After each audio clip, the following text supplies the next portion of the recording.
Spor Türk YouTube bir transfer gecesinden daha hepinize iyi akşamlar diliyorum arkadaşlar. Birazdan Kadife Sesli Kamuran Hocam da yayınımıza katılacak. Kendisini bekliyoruz. Ses düzeltmesi yapıyor. Yağ ve cıla çekiyor sesine. Birazdan gelir. Yayınımızı bugün Kamuran Hocam'la yine yapacağız. Tabii transferlerdeki son durum. Frankowski olayını 3-4 gündür konuşuyoruz. Son aşama nedir? UEFA listesiyle ilgili girenler, çıkanlar, sürpriz isim. Dün Lemina ile ilgili olan düşüncemi zaten sizlere aktarmıştım, söylemiştim. Bütün bu detayları biraz sonra Kamuran Hocam'la birlikte ele alacağız. Sizlerle konuşacağız. Yayınımızı beğenirseniz bizleri motive etmiş olursunuz. Baştan şöyle bir söyleyeyim. Daha sonra yayına katılan, ilgi gösteren tüm değerli izleyicilerimize, dostlarımıza çok teşekkür ediyorum. Dün gerçekten müthiş bir yayın oldu. Güzel bir yayın oldu. Akıcı bir yayın oldu. Bunun için de ayrıca yine teşekkürlerimi belirtmek istiyorum. Onun dışında mesajlarınız gelmeye başladı. Mesajlar akmaya başladı. Biraz sonra mesajlar üzerine de yine değerlendirmeler yapacağız. Tabii dün biraz yoğun bir tempo, çalışma temposu ve bir de biraz soğuk algınlığı vardı üzerimde. Bugün biraz daha Kamuran Hoca'nın çok maliyetli ilaç tarifini, tabii masrafı çok oldu ama yani Galatasaray'ın da bir transfer yapardı herhalde o maliyet. İlaç, bana tarif ettiği ilaç. Onu yaptık, içtik. Ondan sonra biraz daha düzeldik sayılır. Daha iyiyiz çok şükür. Birazdan hepinizle ilgileneceğim arkadaşlar. Hatta şöyle başlayayım. Yine başkan geldi, diyor ki Frankowski 3,5 yıl Galatasaray'da demiş. Uğur abim geldik, yerimizi aldık, yayını beğendik. İyi yayınlar, tüm dostlara selamlar demiş. Abi saygılar, sevgiler, çok sağ ol, teşekkür ediyoruz. Seviliyorsun abi. Bilal de gelmiş. Çok sağ ol Bilal, teşekkür ediyorum. Selamünaleyküm abiler, iyi yayınlar, saygılar. En akşam yazmıştım ama görünmüyor deme amaçtan demek istedi galiba. Beğendik bile demiş. Teşekkür ederiz Emrah, sağ olasın. Abi beni neden anladınız? Ben ne yaptım size? Ne yaptık? Beni neden? Meredov, bir şey yapmadık sana. Banladınız mı? Bilgim yok. Ama düzeltiriz bir yanlış varsa. Mark, hoş geldin. Teşekkür ederiz. Ulubatlı, sen de hoş geldin. Hulusi, sen de hoş geldin. Ramazan Frankowski, Galatasaray masada 5 milyon euro teklif etti. Galatasaray Lens kulübüne 7-8 istiyor diyor. Birazdan bütün detayları bütün genişliğiyle anlatacağız. Kadife Sesli hocam da geldi. Hocam hoş geldin. Sefalar getirdin. Nasılsın, iyi misin? İyi akşamlar diliyorum. İyi lakap buldum bana da. Buldum, bulmam mı ya? Herhalde. Işığımı bir ayarlayayım. Ne Selam yapıyorsun, iyisin? demiş. Toparladın İyiyim, mı biraz kendini? daha iyiyim hocam. Senin şu maliyetli yani bir Galatasaray transferi yaptırırdı herhalde, ilaç tarifin. Onu yaptık. Hayırlı Şükür olsun. daha iyiyiz bugün. Düzeldik diyebiliriz yani, ama iyi geldi gerçekten. Güzel bir karışım. E, Yani Afiyet bal şeker tarif olsun. tarif iyiydi. Teşekkürler. Ben kağıt küremi bir hazırlayayım. Sen hazırla Evet, hoca kağıt sen küreğini.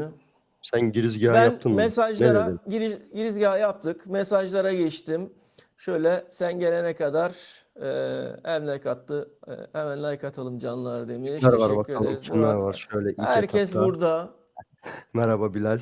Teşekkürler. Halil merhaba. Halil İyi yayınlar İbrahim. abi. Kamuran hocam nerede? Murat sağ olsun. Frankowski Uğur abi Frankowski merhaba. geliyor mu? Çok iyi demiş. Selamlar efendim demiş. Selamlar Lümene efendim. Cimbom.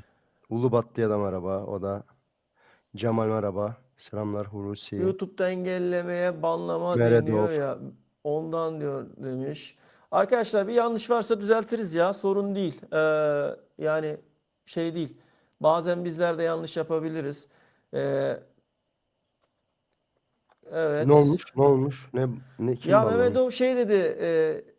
Tamam düzeltti arkadaş zaten. Neden banladınız falan dedi de herhalde kendi yanlış anladı. Neyse tamam önemli değil ya. Çok şey yapmayın. Kamuran Hoca büyüksün demiş. Hatipoğlu Estağfurullah. inşallah Frankowski transferinde bozmaz. Hoş geldin Sadık abi demiş. Cuesta umarım bizi yanıltır. Hepsine değineceğiz arkadaşlar. Bütün taktik, teknik, perde arkası olaylarını bugün yayınımızda değineceğiz. Ya beni aslında biraz şöyle bir durum endişelendiriyor. Yani bu konu dışında ama şimdi bu yayınlarımızın bu kadar ilgi görmesi sadece transfer sezonuyla alakalı olmayacaktır umarım. Biz yine biliyorsunuz maç önü maç sonu stadyumlardan canlı yayınlar, bağlantılar. İşte Adnan Hocam yine akreditasyonunu yaptırdım.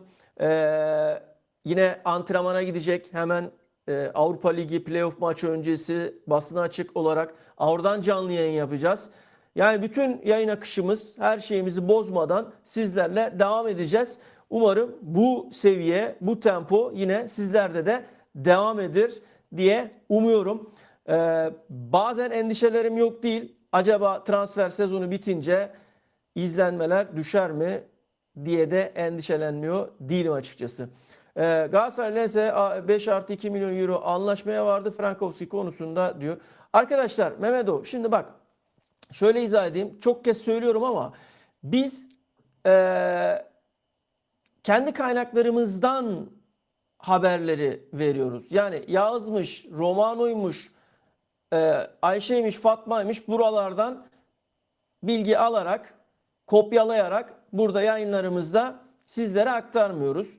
Önemli değil. En son biz verelim yayını ama doğru haberi verelim. Zaten Frankowski haberini ilk yapanlardan birisi yine biziz. Yani sosyal medyada itibariyle ilk isim duyulduğunda Twitter'da olsun, Facebook'ta, Instagram'da olsun falan paylaştık. Akşamında da zaten yayında burada bizler de haberini verdik. Daha sonra gelişmeleri takip ettik. İşte dün yine son dakika, son saniye hatta haber düşer düşmez hemen 7 milyon euro Galatasaray'ın teklif ettiğini burada dile getirdik falan. Bunları söylemek istemiyorum. Bunun bir önemi yok. Önemli olan bizler burada ortak noktada doğru paydaşta buluşalım. Benim için önemli olan bu. Yoksa haberi ben yaptım önce, öbürü yaptı, X yaptı falan filan bunlara bakmıyoruz arkadaşlar. Bilginiz olsun. Net bilgi. Kevin De Bruyne geldi. Hoş geldi. Sefalar getirdi.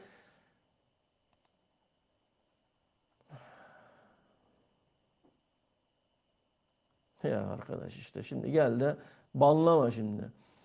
Bizim derin haber 1905'ten bayağı bir arkadaş buraya da gelmiş. Cansınız demiş. Sağ olsunlar teşekkür ediyoruz hepsine. Ya herkese kapımız açık. Son dakika Galatasaray Frankowski 3 anlaştı. Salim Manav.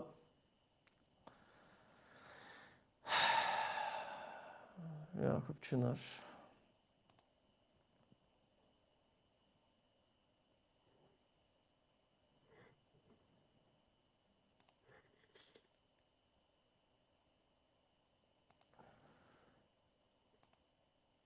Abi iyi yayınlar. Kral yayınlara devam demiş. İlki Nerelerdesin sizden Zapata? duyduk büyük başarı demiş. Önemli değil arkadaşlar nereden duyduğunuzun ya. Doğrusu olsun. Selamlar, iyi yayınlar demiş. Şunu da okuyorum. Abi dün benim kuzeni banlamışsınız. Zaten Fenerliydi, iyi oldu demiş Zapata. Ya isterdik banlamayalım, etmeyelim falan ama bazen zorluyor arkadaşlar herhalde. Yani ben dokunmadım. Kamuran Hoca'nın ne Ama insafına bıraktık elim, biz o elim, işi. elim değmiş. Elim değmiş. Bora selamlar Antalya'ya da bizlerden kucak dolusu selamlar. Hoş geldin yayınımıza da. Hoca mikrofon sende. Daha fazla uzatmak istemiyorum. O kadife sizinle bizlere ne anlatacaksın? Belki uykuya dalacak olan arkadaşlarımız var şu an yayında. Onlara bir çare olursun ve erken uyumalarına sebep olursun. Kadife Buyur ses hocam. uyutuyor mu? Önce onu bir Bilmiyorum. Kadifesiz uyut. Kadifesiz rahatlatır. Kadifesiz Rahatlatır, uyutur. akşamın bu vaktinde iyidir. Arkadaşlar burada bir tane Hoca hiç kadro şansı var. yok. Bundan sonra var ya kadife ses gideceksin var ya. Allah'ım ya. Radarlarım. Hı. Aynen. Çok Radarlar. radar var. Bize çok ceza Çok yiyoruz. radar Hep var. sorma olur Evet. hatta. Arkadaşlar buradayız. Buradayız. Buradayız. Buradayız. Yine tarihi ve güzel bir maçtı. Çok eğlenceli, çok şahane bir maçtır. Farklı bir kadroyla çıktık. Flörkin'i stoperde oynatmıştık. Emre Aşık, Perez ve Victoria var. Victoria, Perez, Flörkin, Mondragon'u gördüğünüz zaman aşağı yukarı Abi Florkin, hangi, Sergen dediğin zaman Perez. değil mi? Aynen. Aşağı yukarı hangi Neyse gelsin zamanın tahminler bakalım. kadrosu Mondragon falan. kadrosu aynen aynen. Ama rica ediyorum bakmayın bir yerden hemen bulamazsınız oğlum ya. Nasıl buluyorsunuz? Bana sorsan yarım saat düşünürüm. Hani 2 gelmedi ki dakika. şey. Kimse bir şey demedi hani daha. Ya hemen bulacak. Bak şimdi Uğur abiye bak. Bak hemen yazmak üzeredir. Abi sen Uğur Şu abinin anda sen isimleri şeyine yazıyor. Şu anda sen isimleri yazıyor. abi Uğur abinin kafasında her şey ya. Sen ne bakıyorsun? Uğur abi şak şak hemen olay onda yani. 1970'ten maçlar yazacağım artık bulamayın diye. Çok eksikle çıktık. Çok da güzel bir takıma karşı oynadık. Güzel bir galibiyet aldık. Takım çok hazırdı. Çok güzeldi. Düşün yani Flörkin'in stoper oynadığı Emre Aşık'la birlikte. Öbür arkadaşlar ya sakat ve cezalıydı. Perez ne topçuydu ama değil mi Barış? Çok iyiydi ya. Yani bir sene kiralık gelip gitmesi ama ne güzel bir iz bıraktı. Tadı damağımızda Ee, kaldı değil mi? aynen öyle, aynen öyle. Bülent Akın çok tartışmalı bir topçuydu. Her zaman tartışıldı. Hiçbir zaman Galatasaray'a beğenilmedi. İşte Hacı'nın veliahtı bu mu? Bu mu alacak bu kadar parayı buna mı verdiniz gibi. Çok eleştiriliyordu. Zaten çok fazla oynamadan gitti. Evet arkadaşlar göreceğinizi gördünüz. Şimdi Şimdi evet. Diyor sorulara ki geçelim. Dün ne oldu dün? şöyle şunu sen not al hocam. Galatasaray 13-13. Hoş geldin yayınımıza. Selam. E, bunu biraz sonra yayınlarız. Tamam. Ona bakarız. Kranskowskis ile Kranskowskis. Adnan abi neredesin diyor. Ya Adnan Hoca ile yapacağız yayın arkadaşlar. Şu an dedik ki Kamuran Hoca ile transfer dosyasını gecesini birlikte sunuyoruz. Ahengi bozmayalım. Bu şekilde devam edelim ama maç önü maç sonlarında işte maç hafta arasında falan diğer değerlendirmelerde Adnan Hocam ve Mutlu Hocam'la beraber yine yayınlarımızı yapacağız. Adnan Hocam antrenmanı izlemeye gidecek bu arada. Ee, onu da söyleyeyim dedim. Uyuyacağım uyuyamıyorum diyor. Net bir şey deyin yeni geldim diyor. Biraz daha böyle dişimizi sıkalım. Biraz diğer izleyicilerimiz, arkadaşlarımız biraz daha toparlansın. Tekrar yapmamak adına yani sürekli tekrarlamamak adına bir defa da söyleyelim. Bence daha iyi olur. Ee, var. Hepsini anlatacağız. Yani dün zaten kaç gündür bunun haberini de yaptık biliyorsunuz. Hep beraber burada yaptık zaten. Yani Evet. Frankowski'yi beraber burada Tabii tabii. Konuştuk o. konuştuk, anlattık. Dün akşam son saniye, gecenin bir yarısında hemen sıcağı sıcağına dedik teklif yapıldı. Ondan sonra haberler düşmeye başladı falan derken önemli değil. Detaylar var. Hepsini konuşacağız birazdan. Yalnız şöyle söyleyeyim. Hoca ben kendi fikrimi söyleyeyim sonra sen söyle. Evet. Frankowski Galatasaray için 10 numara bir oyuncu olacak. Müthiş bir Kesinlikle öyle oyuncu olacak. olacak. Kesinlikle öyle olacak. Çok büyük faydalar sağlayacak. Harika bir oyuncu. Dün biraz özelliklerinden bahsettim. Dile getirdim. Ama bugün de hoca çalışmıştır. Zaten biliyordu oyuncuyu. Biraz daha üstüne çalışmıştır. Size aktaracak. İstiyorsan hocam bak şuradaki soruyla başla. Daha sonra ben mesajları yayına getireceğim. Şöyle. Şuradan başlayarak tabii arkadaki şeyi bence biraz daha göster ki arkadaşlar görsünler. Aynen Arkadaki bunu bir halledelim kadroya bir sonra cevap başlarız. gelmedi. Evet. Arkadaki Kadroya kadroya bir cevap verin. cevap Bugün gelmedi. bugün ters köşe mi oldunuz beyler? Hayırdır? Ha. Ya. Yok mu Real Madrid yazacak kimse? Önemli değil kardeşim. Sen istediğin yerden gir. Artık seni yani sen olduğunu anladık yani. Tamam. Sorun yok. Barış abi hadi demiş. Bekleyeceğiz Hasan'ım biraz daha ya.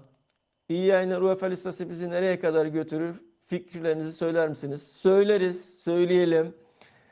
Çaylarımızı elimize alın. Spor Türk başlıyor demiş başkan. Sağ olasın başkan.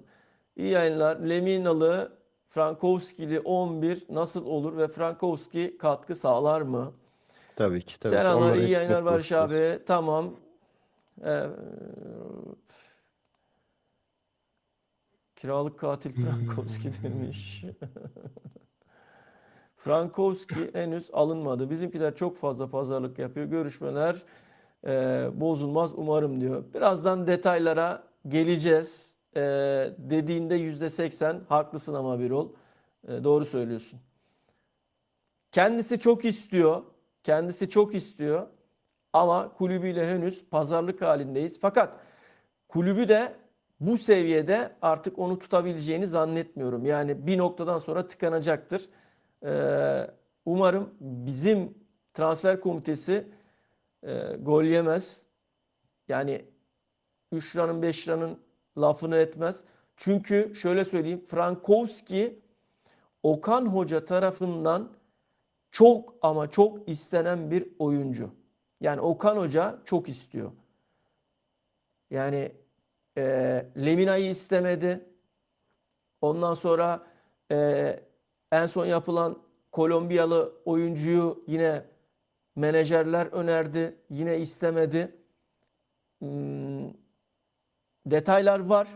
Bazen şöyle arkadaşlar, takımın ve taraftarların selayeti açısından, camianın selayeti açısından çok fazla detaya girmek taraftarı değilim, girmiyorum. Çok fazla detay vermek istemiyorum. Ama dün ne dedim mesela size? Şöyle tüyo verdim. Dedim ki Okan Hoca'nın kupa maçında, basın toplantısında yapmış olduğu demeçleri göz önünde bulundurursak ve Okan Hoca'yı iyi de tanıyan birisi, yani vücut dilini tanıyan birisi olarak, birçoğunu aklından geçenlerini tanıyan birisi olarak Lemina ile ilgili biraz listeye almaya, yani Lemina'yı listeye almayabilir diye söyledim ama çok fazla derine girmedim. Dolayısıyla bazen bazı şeyleri camianın, takımın veya oyuncuların üzerinde, kişiler üzerinde çok fazla spekülasyon olmaması adına veya sizlerin kafasının karışmaması adına derinlere girmiyoruz. Yeri ve zamanı geldiğinde onları da söyleriz. Hoca ben çok konuşuyorum ya. Sen Sen güzel buyur. konuşuyorsun. Yemin ediyorum var ya, böyle dinleyesim geliyor. Hadi kadife Yani sesli olmasan bile fena yok. değilsin yani. Sen devam et Bu hoca. Ben arada bu mesajları yayına arada getireyim. hiçbir şekilde Ribery etkisi yaratır diyenler var. Sen mi ekrana getireceksin şeyleri, Ben yorumları? getireyim. Sen devam et hoca. Yani nereden istiyorsan oradan. Az önce bir soru vardı biliyorsun. Yani Leminalı, Frankowski'li 11 nasıl olurdu falan Onu gibisinden. şimdi yazacağım. Burayı Bununla kapatayım ilgili bir arkadaşlar. cevap Doğru gelmedi cevap herhalde. gelmedi. Evet. Tamam. Gelmedi. Biraz zor sordun anlaşılan yani. Sen söyle hoca şeyi. Arkadaşlar bu 2001-2002 PSV Eindhoven maçı. 2-0 kazandığımız bu maçı hatırlayamadınız maalesef. Dakika 26'da Sergen atmıştı. İkinci yarının 50. dakikasında Arif atmıştı. Lucescu takımı görüyorsunuz.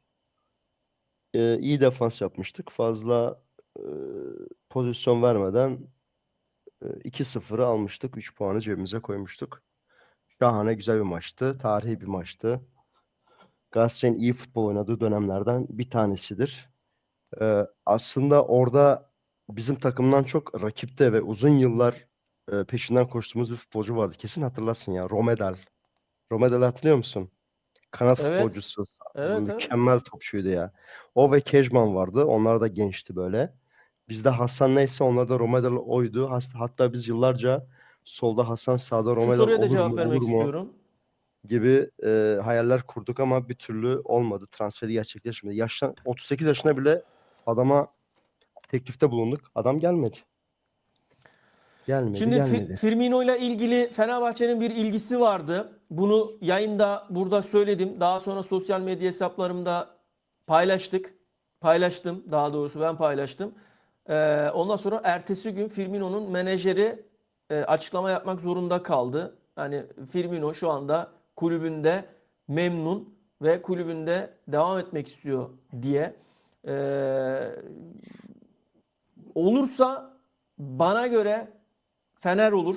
Çünkü Fener'le adı anıldı. İrtibata geçtiler. Mourinho konuştu. Durumunu sordu falan. Hı hı. Firmino eğer Türkiye macerası olursa Fenerbahçe olur arkadaşlar.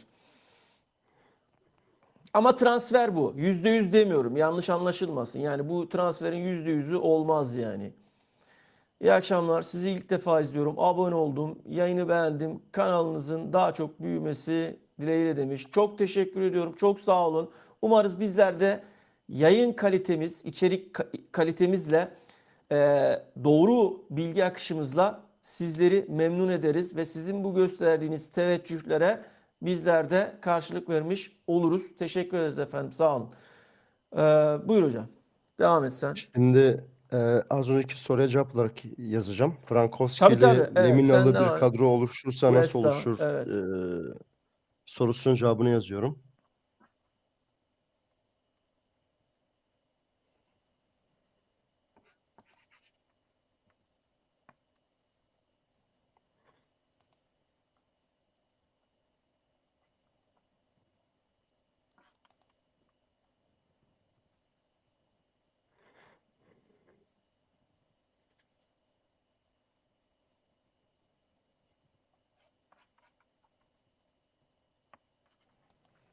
Kadro olayına falan da gireceğim başkan. Hepsini anlatacağız.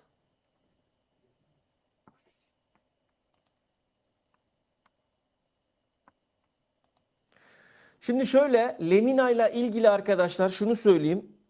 Şimdi Lemina ile ilgili alınan karar mantık olarak bir noktada doğru arkadaşlar. Bakın mantık olarak bir noktada doğru. Fakat işler kötüye giderse bu konuda da en büyük tepkiyi yine Okan Hoca'nın kendisi alacak. Yani neden kendisi alacak? İşte öyle olmasaydı da böyle olsaydı, böyle olmasaydı şöyle olsaydı tepkileri yine her zamanki gibi olacak. Bunu zaten risk alarak hoca yaptı. Yani bu riski göze alarak yaptı. Biliyorsunuz Okan Hoca bazı konularda riski seven bir hoca. Seviyor. Bazı kalıplaşmış e, inandığı olaylar var, durumlar var. Onlardan vazgeçmiyor. Dolayısıyla Lemina meselesinde de yani teknik olarak hoca haklı ama işler terse giderse de ilk tepkiyi alacak kişi de yine hocanın kendisi olacak yani. Buyur hocam. Evet arkadaşlar. Şimdi az önceki soruya bir cevap olarak ben böyle bir kadro oluşturdum. Yani mevcut buraya eğer olursa Frankowski transferi olursa kendisini sağ tarafta izleyeceğiz. Çünkü oranın adamı, sağ tarafın adamı. Burayı boydan boya kullanabilen sağ bek, sağ kanat bek, sağ açık yani sağ tarafı komple kullanabilen hem bir eee, sprint oyuncusu, iyi sprint atar, tekniği çok iyi, ayağı çok iyi, süratı çok iyi. Hakikaten kendini ispatlamış iyi bir Polonyalı, iyi bir futbolcu. Ülkesinin Lecce takımında yetişti altyapıda. Daha sonra Białystok takımında 5 sezon oynadı kendi ülkesinde yine. Oradaki performansıyla MLS Ligi'ne gitti. Pandemi sürecini orada geçirdi. 2019'dan 2021'e kadar ki dönemi Amerika'da oynadı. Sonra hızlı bir dönüşle Fransa'ya geldi ve 2021'den beri de Lens'in futbolcusu. Sonradan ağırlığını koymuş futbola. Öyle bir oyuncu arkadaşlar. Daha sonradan böyle oyuncular vardır. Yani zaman geçtikçe şarap misali demlenen futbolculardan. Hocam bu Ee, arada çok özür evet. diliyorum. Saniyesinde sosyal medyada paylaştım ama bunu yine söyleyeceğim buradan. Yeni bir isim daha var. Galatasaray'ın görüştüğü. Onu da Abi isimler söyleyeceğim. bitmiyor ki. İsimler bitmiyor. Hangi ismi Yok. söyleyeceksin? İstiyorsan Ha. yeri gelmişken söyleyeyim. Yine sağ bek Hı. olarak hemen geçeyim sonra. Söyle, söyle. İsteyen sosyal medyadan detayını da yine inceleyebilir. Galatasaray Girona'dan e, Arnau Martinez'i transfer etmekle ilgilendiğini gösterdi. Yani ilgi gösteriyor oyuncuya. Evet. 11 Şubat'a kadar açık olan Türk transfer pazarıyla kulüp savunmasını genç ve gelecek vaat eden bir yetenekle güçlendirmeyi hedefliyor. Martinez'in serbest kalma bedeli 14 milyon avro. Serbest kalma bedeli 14 milyon avro olarak belirlendi ve bu da onu Avrupa kupalarında hırslı olan kulüpler için cazip bir seçenek haline getiriyor. Resmi bir teklif yapılmamış olsa da Türkiye'den kaynaklar transferin mümkün görüyor. Girona özellikle La Liga'nın zirvesindeki konumlarını korumaya çalışırken kaptanlarından birinden ayrılmaya isteksiz. Yine de Galatasaray serbest kalma bedelini harekete geçirirse Girona onu tutamayacak. Yani kaynaklar bu şekilde söylüyor. Martinez olayı da var. Takipteyiz. Buyur hocam. Martinez İspanyol oyuncu. Girona altyapısından yetişme. İspanya milli takımlar U19 ve U21 milli takımlarında futbolcusu. Girona'da düzenli şekilde 2020-21 sezonundan itibaren düzenli şekilde oynamaya başladı. E, ve 2021-22 sezonu, 22-23 sezonu neredeyse eksiksiz oynadı. Asist ve gol sayıları var, katkısı var. Sert bir oyuncu, iyi bir oyuncu. Bana sorarsan Arnau Martinez'in transferini ben çok zor görüyorum. Çünkü parlayan bir yıldız. İspanya'dan böyle parlayan bir yıldızı, bir de Barcelona doğumlu bir çocuğu kapıp getirmek kolay değil. Bence Galatasaray'a yakıştırılmış bir oyuncu. Henüz Olmasını ben resmi bir zor şey görüyorum. yok. Evet, evet. Yo Henüz yo, bu resmi bir bence şey bir yok. yakıştırma olabilir. Evet. Yani böyle iyi bir oyuncunun e, yakıştırması olabilir. Olabilir yani. Güzel bir futbolcu. Yetenekli bir futbolcu.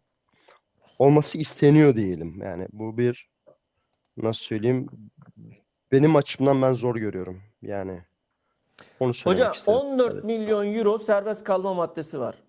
Kulüp 14 milyonu verdiği anda hiçbir şey zor değildir, imkansız da değildir. 14 milyon euro Ya şunu serbest unutmayalım kalma. ki yani biz Cuesta'ya 8 milyon vermiş takımız yani. Şimdi tutup da kaç para kaldı da kızla gideceksin adama 14 milyon vereceksin. Ha, Ya 14 ayrı milyon verdim mesele. gittim aldım geldim de olmuyor. Genç oyuncu, Hayır, Pierre olan 14 bir milyonu oyuncu. basıp, tamam, 14 milyonu basıp gider alır gelirim diye bir şey yok ki. Adam ikna mı bu konuda? Adam istiyor mu gelmeyi? Gencecik futbolcu İspanya'da Abi hayatına devam ediyor. serbest La kalma Liga'da maddesi var. oynayan. Neyse Hayır, önemli değil. serbest Oraya kalıp önemli değil o abi oyuncu girelim, ya. niye Şu an o girmeyelim? gündem değil o oyuncu ya şu anda. Kevin De Şimdi Bruyne her yaptı mı? oyuncunun Yaz serbest sezonunda serbest kalma ya, maddesi 1 milyon bile olsa getiremezsin ki ya. Çocuk gelmek istiyor mu? O önemli. tamam bakacağız. O henüz şu an Ha. şey değil, gündem değil. Sadece ben haber olarak düştüğü için söyleyeyim istedim. Kevin De Bruyne yazın transfer sezonunda İlkay'la beraber en çok konuşulacak oyunculardan bir tanesi gibi görünüyor arkadaşlar. Takımın dengesini bozmamak lazım. Eksiğimiz Firmino değil demiş. Aynen öyle. Firmino ile Yok işimiz canım. yok arkadaşlar. Çok Firmino iyi şu topa anda vuruş hakimiyeti. mevzu Yelert bahis gidiyor mu değil. demiş. Yelert yok. Şu an Yelert'te Yeler kalıyor. gidemez ya. Yeler nereye gidebilir ki? Bir de yani onu düşünelim. Yeler nereye gidebilir? Şu anda Avrupa'da transfer tahtası kapanmış. Türkiye'de sadece devam ediyor. Yelert'i kim alır yani? Yelert'i kim alıp ne yapsın? Kalacak Yelert, bu sezon kalacak bizde. Zaten Avrupa e, listesine de bildirdiler Yelert'i. Yelert'in bir yere gideceği yok. Yani yarın gelir gelmezle ilgili bir bilgi yok. Şu an pazarlıklar devam ediyor arkadaşlar. 11 Şubat son gün. 11 Şubat'a kadar da transfer devam edecek. 11 Şubat'a kadar gelirse o arada gelecek yani. Şimdi yarın gelecek falan burada yangın yapıp durduk yere olmayan bir bilgiyi de söylemem. Ya bende olmayan bir bilgiyi söylemem. Anlamsız yani arkadaşlar. Ya böyle bir bilgi olsa yazardık biz. Yani bugün uçağı Tabii kaçırdı, tabii. yarın gelecek diye bunu söylerdik. Yani bunu niye söylemeyelim ki? Bunu ilk söyleyen biz olurduk. Gayet de güzel olurdu ama şu anda öyle Hoş bir geldin durum yok. Emin. Konuşuyoruz transferleri, detayları hepsini konuşuyoruz. Yayınımıza devam ediyor.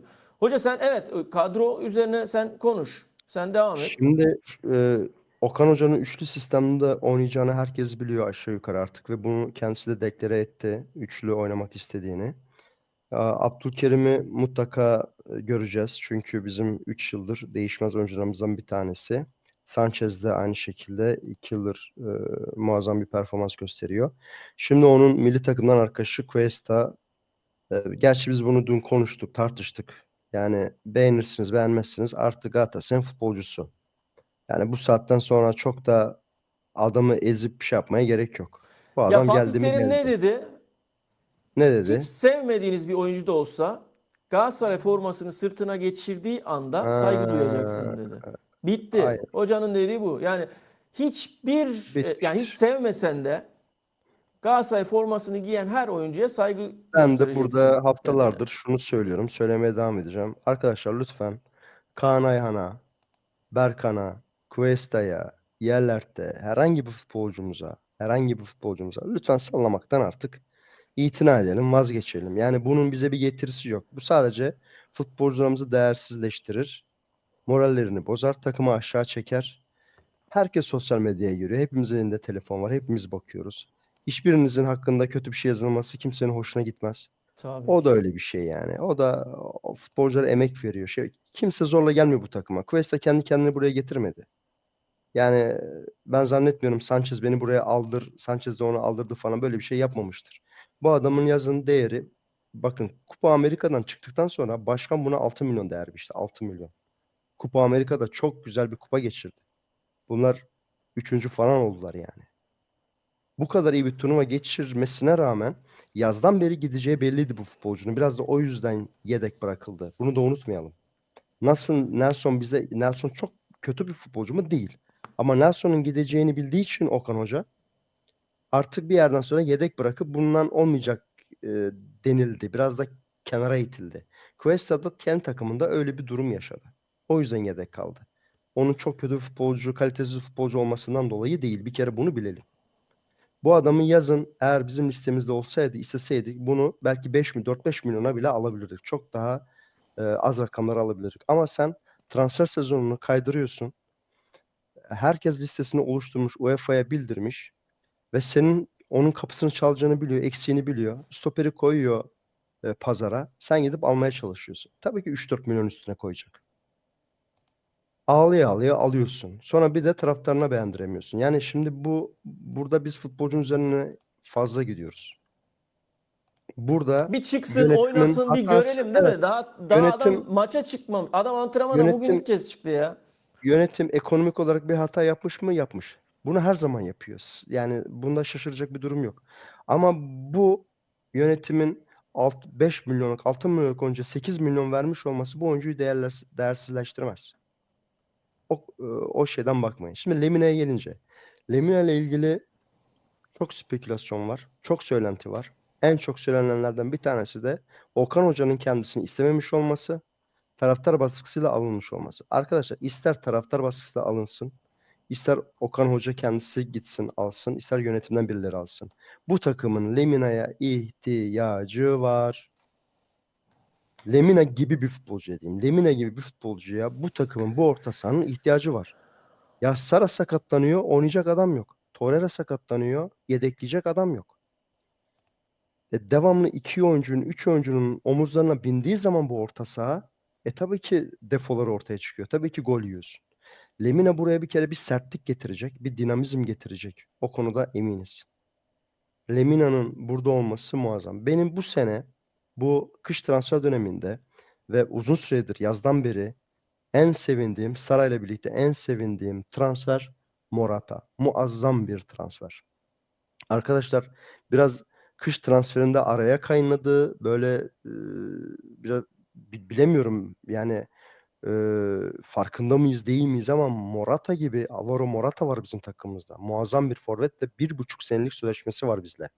Daha sonra satın alma opsiyonu da bizde. İstersek alabiliyoruz. bence damgasını vuracak. Bakın bunu burada söylüyorum. Morata damgasını vuracak. Çok disiplinli, kariyeri mükemmel, inanılmaz bir profesyonel.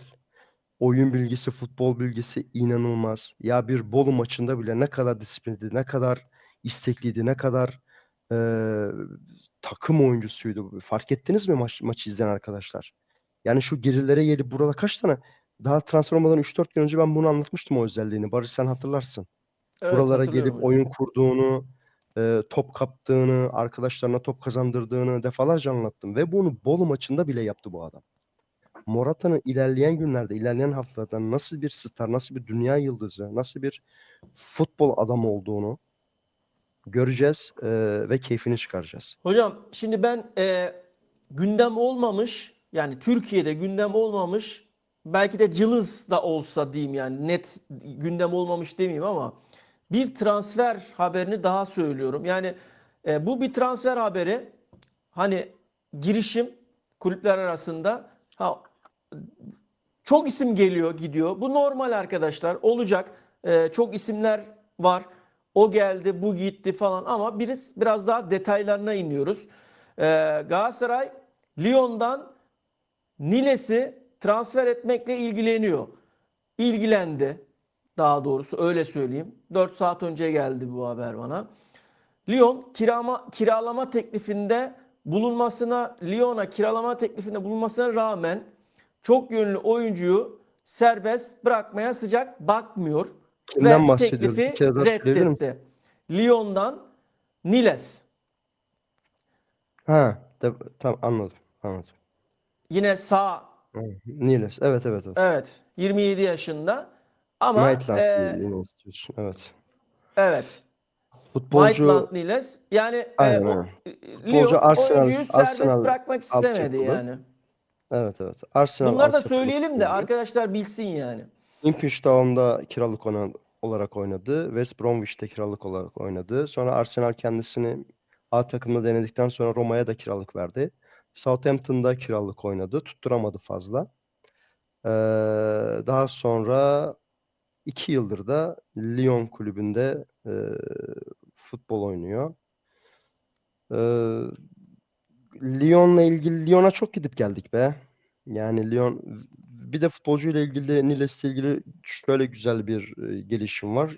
Ee, İngiltere altyapılarında, milli takım altyapılarında devamlı süre bulmuş. U17'den tutun, U16, U15'ten itibaren U19, U21, U20'de oynamış. Milli takım A kadrosunda da 3 kere şans bulmuş bir futbolcu. Olabilir mi? 27 yaşında ne kadar para verilir? Nasıl bir... Çünkü Lyon değişik bir başkanları var. Hiç hoşumuza gitmedi. Evet. İleri geri konuştu. Bence Galatasaray'ın Lyon'dan futbolcu alacağını zannetmiyorum. E, Yok, zaten Bilemiyorum reddetmiş yani. hoca. Yani hani Evet, haber evet. olarak reddedildi diyor. Zaten Umut'cum ondan sonra selamlar. Fransa'ya selamlar. zaten Mesajını ondan geç sonra gördüm. Excusez-moi diyorum sana. o- ondan sonra Frankowski'ye hız verdiler yani. Tabii, tabii. Şimdi devam edelim. Sen şimdi Devam edelim. Frankowski'yi burada, kimi kestin sen hoca burada? Ben burada sağ tarafta oynayabilecek herkesi keserim abiciğim. Varsa bir isim söyle mesela. Kesip kesmeyeceğimi söyle. Duran toplardaki özelliğiyle ilgili gerçekten çok sert şutları var. Yani akan oyunda da yani Ayağı şutları çok güzel bir iyi. futbolcu. Ayağı iyi bir futbolcu, hızlı, sprinter bir oyuncu. Araları, boşlukları çok iyi değerlendirebilen, topla beraber çok iyi değerlendirebilen bir oyuncu. Dar alanda bel kıvırma hareketlerini çok iyi yapabilen bir oyuncu. Yani kısacası Messi'nin Polonyalı halini almış oluyor gibi bir şey olacağız, yani sağ ayaklı gibi düşünebilirsiniz. Yunus kesik yer diyor. Ee, Ya Yunus tabii ki kesik yer. Yunus bir zahmet de kesik yesin. Yunus çünkü son haftalarda 5 haftadır 6 haftadır hakikaten performans anlamında gitgide geriye gidiyor. Çünkü Yunus belki futbolculuk kariyeri boyunca hiçbir zaman bu seneki kadar bir tempoya ulaşamamıştı. Bu kadar üst üste maç hiç oynamadı. Yani oynayan bir futbolcuydu. Tamam, anlıyorum. Adana'da da oynadı. İngiltere'de zaman zaman oynuyordu ama bu kadar üst üste maç, lig maçı, Avrupa maçı üst üste hiç oynamadı. Bence Yunus'un fizik kapasitesi bu maç trafiğini kaldıramadı arkadaşlar. Şimdi bunu bir kere görmezden gelemeyiz. Bunun farkına varalım. Şimdi bir Barış Alper'le bir Yunus'un fizik kapasitesi aynı mı? Devamlılığı aynı olabilir mi Torreira'yla ya da? Aynı olamaz. Şu takımda görmediğiniz iki tane önemli futbolcu var. Bir tanesi bu mevkide oynayan Mertens. Bir tanesi de sezon başından beri özellikle ligin ilk yarısının bence ligin en iyisi olan Yunus'un olmayışı. Neden yok ikisi de?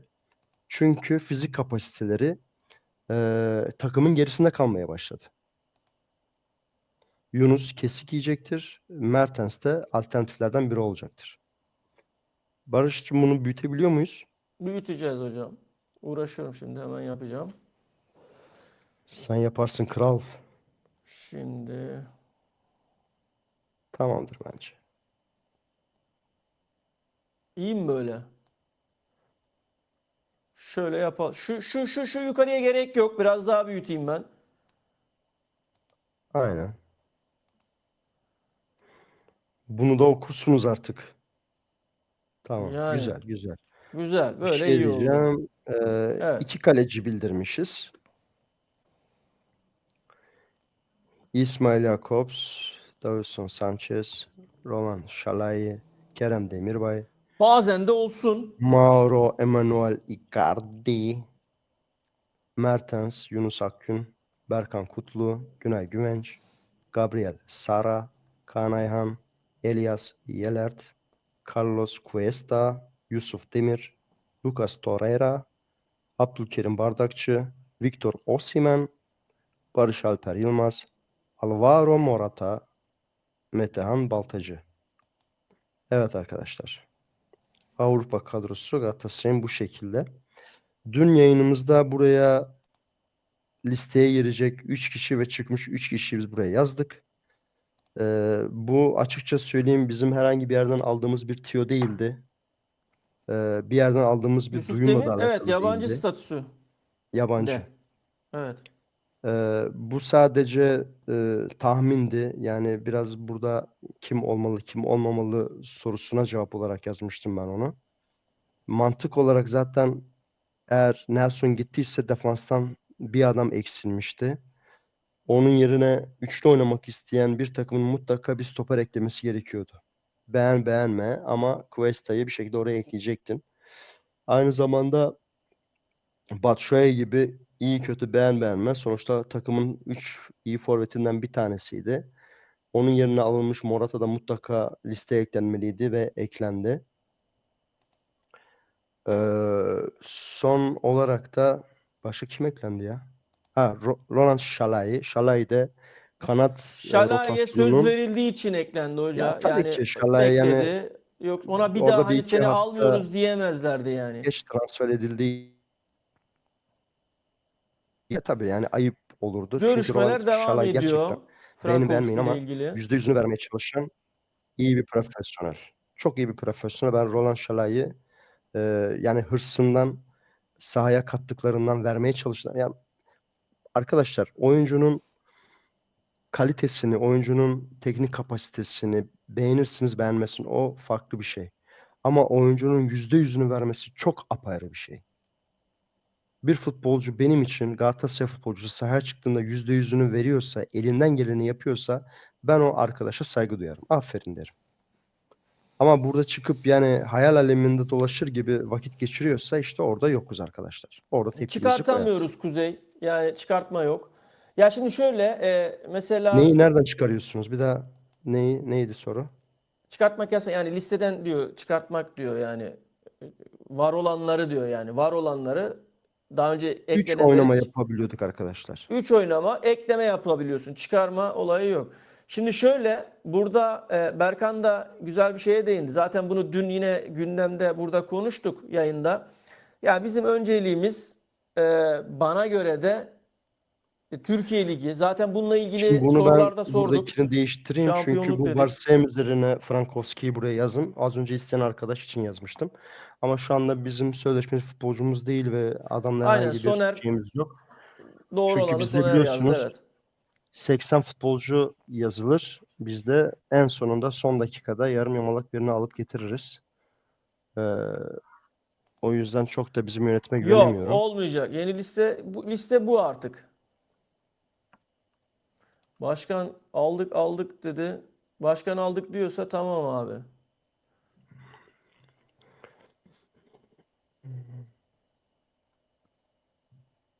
Aldıysak iyi, aldıysak oraya koyacağız ama Avrupa'yı Tamam, başkan bildiremeyiz. aldık diyorsa tamamdır.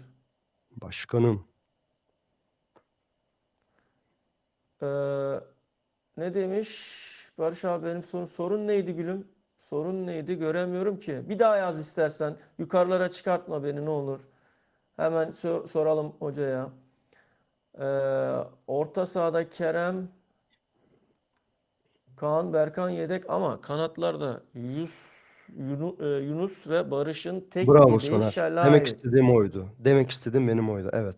Aynen. Misal eğer kanatlara sen Frankowski'yi yetiştirmiş olsaydın, yani gerçi hala alabilmiş değilsin ama diyelim ki yetiştirmiş olsaydın muhakkak onu yazardın yani arkadaşlar. Şimdi Yani Kuzey zaten Okan Hoca da saçmalıklarını dile getiriyor. Yani bu sistemin, ama sadece Galatasaray'a istinaden bir şey değil bu. Yani UEFA'da, Şampiyonlar Ligi'nde falan, yani UEFA'nın genel bütün takımlar için olan sistemi bu. Eğer sen yapılanmanı, transfer çalışmalarını buna göre yapamıyorsan biraz da kendine bakacaksın yani. Bu kural şimdi yeni dereyi geçerken koyulmadı ki.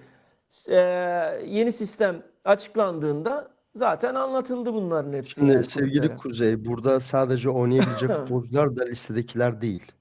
Burada yazılmayan, yazılması gerekmeyen futbolcular da var. Onlar da Galatasaray'ın altyapı oyuncuları. Misal bir Berat Luş istediği maçta, Avrupa maçında ilk 11'e yazabiliyorsun. Yedek kulübesine yazabiliyorsun. Efe'yi aynı şekilde. Ne bileyim Çağrı'yı aynı şekilde. Altyapıda yetişmiş futbolcular bu listeye dahil değil. Çünkü onlar için bir sınır yok. Full altyapı futbolcular çıkabilirsin ama bizde tabii ki belli bir yere kadar şey var. Yetenek ve çalışkanlık var. Bazı futbolcular da var ama son zamanların, son yıllarda en beğendiğim genç futbolcu, yetişen futbolcu Berat Luş'u söyleyebilirim. Çok hoşuma gidiyor. Arkadaşımızın az önce bir sorusu vardı. Yorumlayabilir misiniz diye sormuştu. Barış ne diyordu o? Ben E, soruyu şu, görmedim. Sadece ricasını gördüm. şu. İkinci yarı dörtlü sisteme dönersen nasıl olur, yorumlar mısınız? Bu kadroyla üçlü sistemde başladıktan... Arkadaşlar biz buna aslında e, hibrit sistemi diyoruz. Bu olabiliyor. Böyle yapılabiliyor. Beni biraz büyütürsen göstereyim Barış. Seni o zaman, şunu alıyorum. Bizi büyütüyorum hoca. Evet onu yine Şöyle koyarız. Yine koyarız. Arkadaşımızın koyarız yine. sorusuna cevap verelim. Arkadaşlar Tamam. elimden geldiği kadar Buyur hepinize hocam. cevap vermeye çalışıyorum. Tabii Şimdi tabii, hibrit yayınımızda sistem mümkün nedir? olduğunca Buna arkadaşlara cevap veriyoruz. niye Mantıklı hibrit sorulara yani. sistem deniyor? Arkadaşlar sizlerde de vardır aranızda hibrit arabası olanlar vardır. Barış'ta kesin vardır bir kanal sahibi olarak. Sen Hoca dur, girme araban hibrit oralara mi? şimdi, dur. Ha, hibrit mi değil mi onu söyle.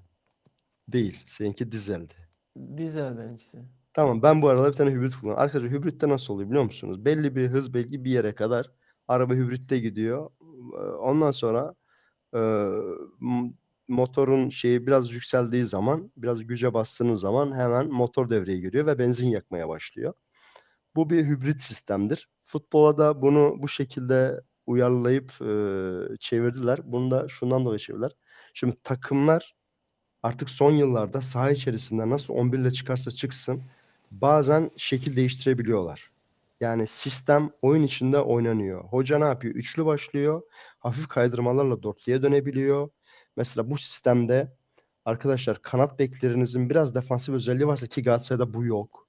Bunu söyleyeyim size. Galatasaray'ın kanat beklerinde Barış'ta da Yunus'ta da o kadar defansif özellikli futbolcular değil. Ama Galatasaray Yunus geliyor hücum hoca. Geliyor, Yunus geldi geliyor bak. başka. Son Hayır maçlarda Barış'ta geliyor. geldi. Ama Şimdi güç ben olarak onu yok. Yani demiyorum. özellik olarak yok tabii ki Gelmiyor değil. canım. Gelmiyor değil. Yardıma geliyor. Ya geldi ya yani. Morata da gelir, Osimhen de gelir. Mevzu gelip gelmemek değil. Okey, Mevzu tamam. senin özelliğin, defansif özelliğin. Yani Okey. Yunus dediğin zaman senin aklına defans mı yapmak geliyor, hücum mu geliyor? Hücum tabii ki abi yani. Barış dediğin zaman ne Gol geliyor? Hücum. Yani geliyor. milli Tabii ki takımın yıpratmak forveti. geliyor. Aynen. Barış dediği zaman Milli takım yıpratıcı. forvetini kanat bek olarak oynattığın zaman benim aklıma bek gelmez daha çok. Kanat gelir. Anladın mı?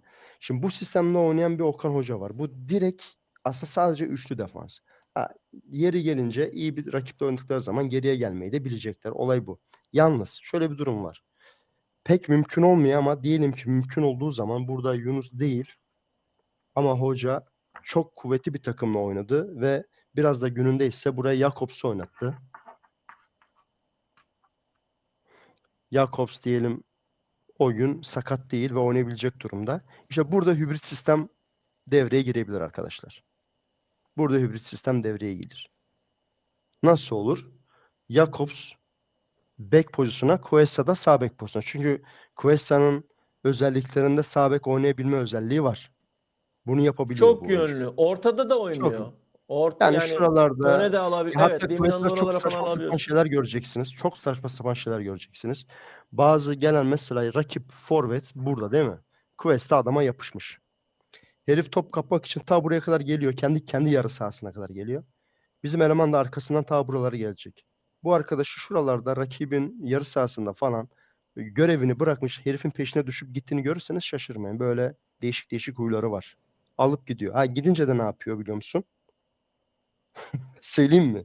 Moraliniz bozulmasın ama çalımı yiyip geri dönüyor. Evet. Genelde hani kovalayıp da oraya Ya gidip basıp hoca topu zaten alamıyor. Orada zaten çalımı yiyip oradan ötesini de geri geliyor. yapsa Real Madrid'de oynar, Barcelona'da oynar İşte, yani. işte. Arkadaşlar 360 kişiyiz. Beğeni sayısı çok az. Arkadaşın sorusuna Vallahi yoruluyorum bunu söylemeye ya. arkadaşın Utanıyorum sorusuna da artık yani. cevap Koskoca adama verdiğimizi söylettiriyorsunuz bunu. Atın vallahi bir ya. beğeni gitsin, ne olacak sanki ya. Elinize mi Bari yapışacak biz ya? biz sevinelim yani. Tek mutlu olacağımız şey o olur yani. Vay arkadaşlar, beğeni attı en azından diyeceğiz yani. Hoca bak, burada sana bir soru daha var. Ne demek?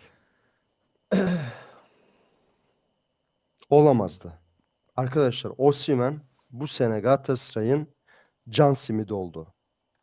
Şimdi Galatasaray geçen sezon sonlarına doğru çözülen bir takımdı artık. Fenerbahçe 10 kişiyle bizi maalesef eze eze yendi. Şimdi bunu bir kere kabul edelim.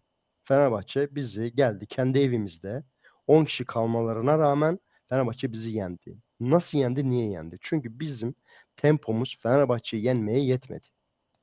Ne Torreira'nın, ne Mertens'in, ne Icardi'nin, ne işte o kimi söylerseniz söyleyin.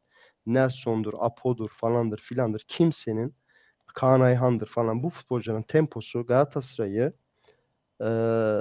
sezon sonuna kadar zar zor gitti arkadaşlar. 3-2'lik, 4-3'lük maçlar, son dakikada maçları, Berkan'ın son dakikada attığı, ondan sonra Carlos Vinicius'un son anda attığı goller falan filan biraz geçen sene gidersek aslında Galatasaray çok ipten döndü hakikaten.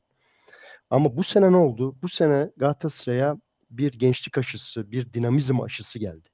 Bunu yapan 2-3 futbolcu vardı. Bu futbolcular Galatasaray'ın çehresini değiştirdi. Bir anda Galatasaray'a dinamizm kattılar.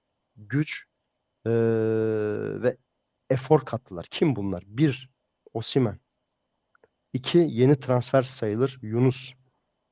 Üç, Sara. Dört, beğenin beğenmeyin Jakobs. Şimdi bu futbolcuların oluşu özellikle Kadıköy'de oynadığımız maçı eğer aklınıza getirirseniz Yunus mükemmel bir performans sergilemişti. Özellikle içeriye kat edilerek burayı komple Jakobs'a bırakarak Osimhen burada 2-3 defansı tek başına idare edebiliyordu. Baskı yapıyordu. E, Oynattı resmen onları. Tabii ki Barış her zaman Barış'tır. Sara'nın attığı golde buraya hatırlarsanız burada bir taç atışı sonrası Fred kendisini 3 kere düşürmeye çalıştı. Birçok oyuncu orada devam edemezdi ama içeri kadar girdi. Müthiş bir şutta Fenerbahçe'nin kalesine topu yolladı. Hoca şu Şimdi soruyu da bu en devam. önemli Evet.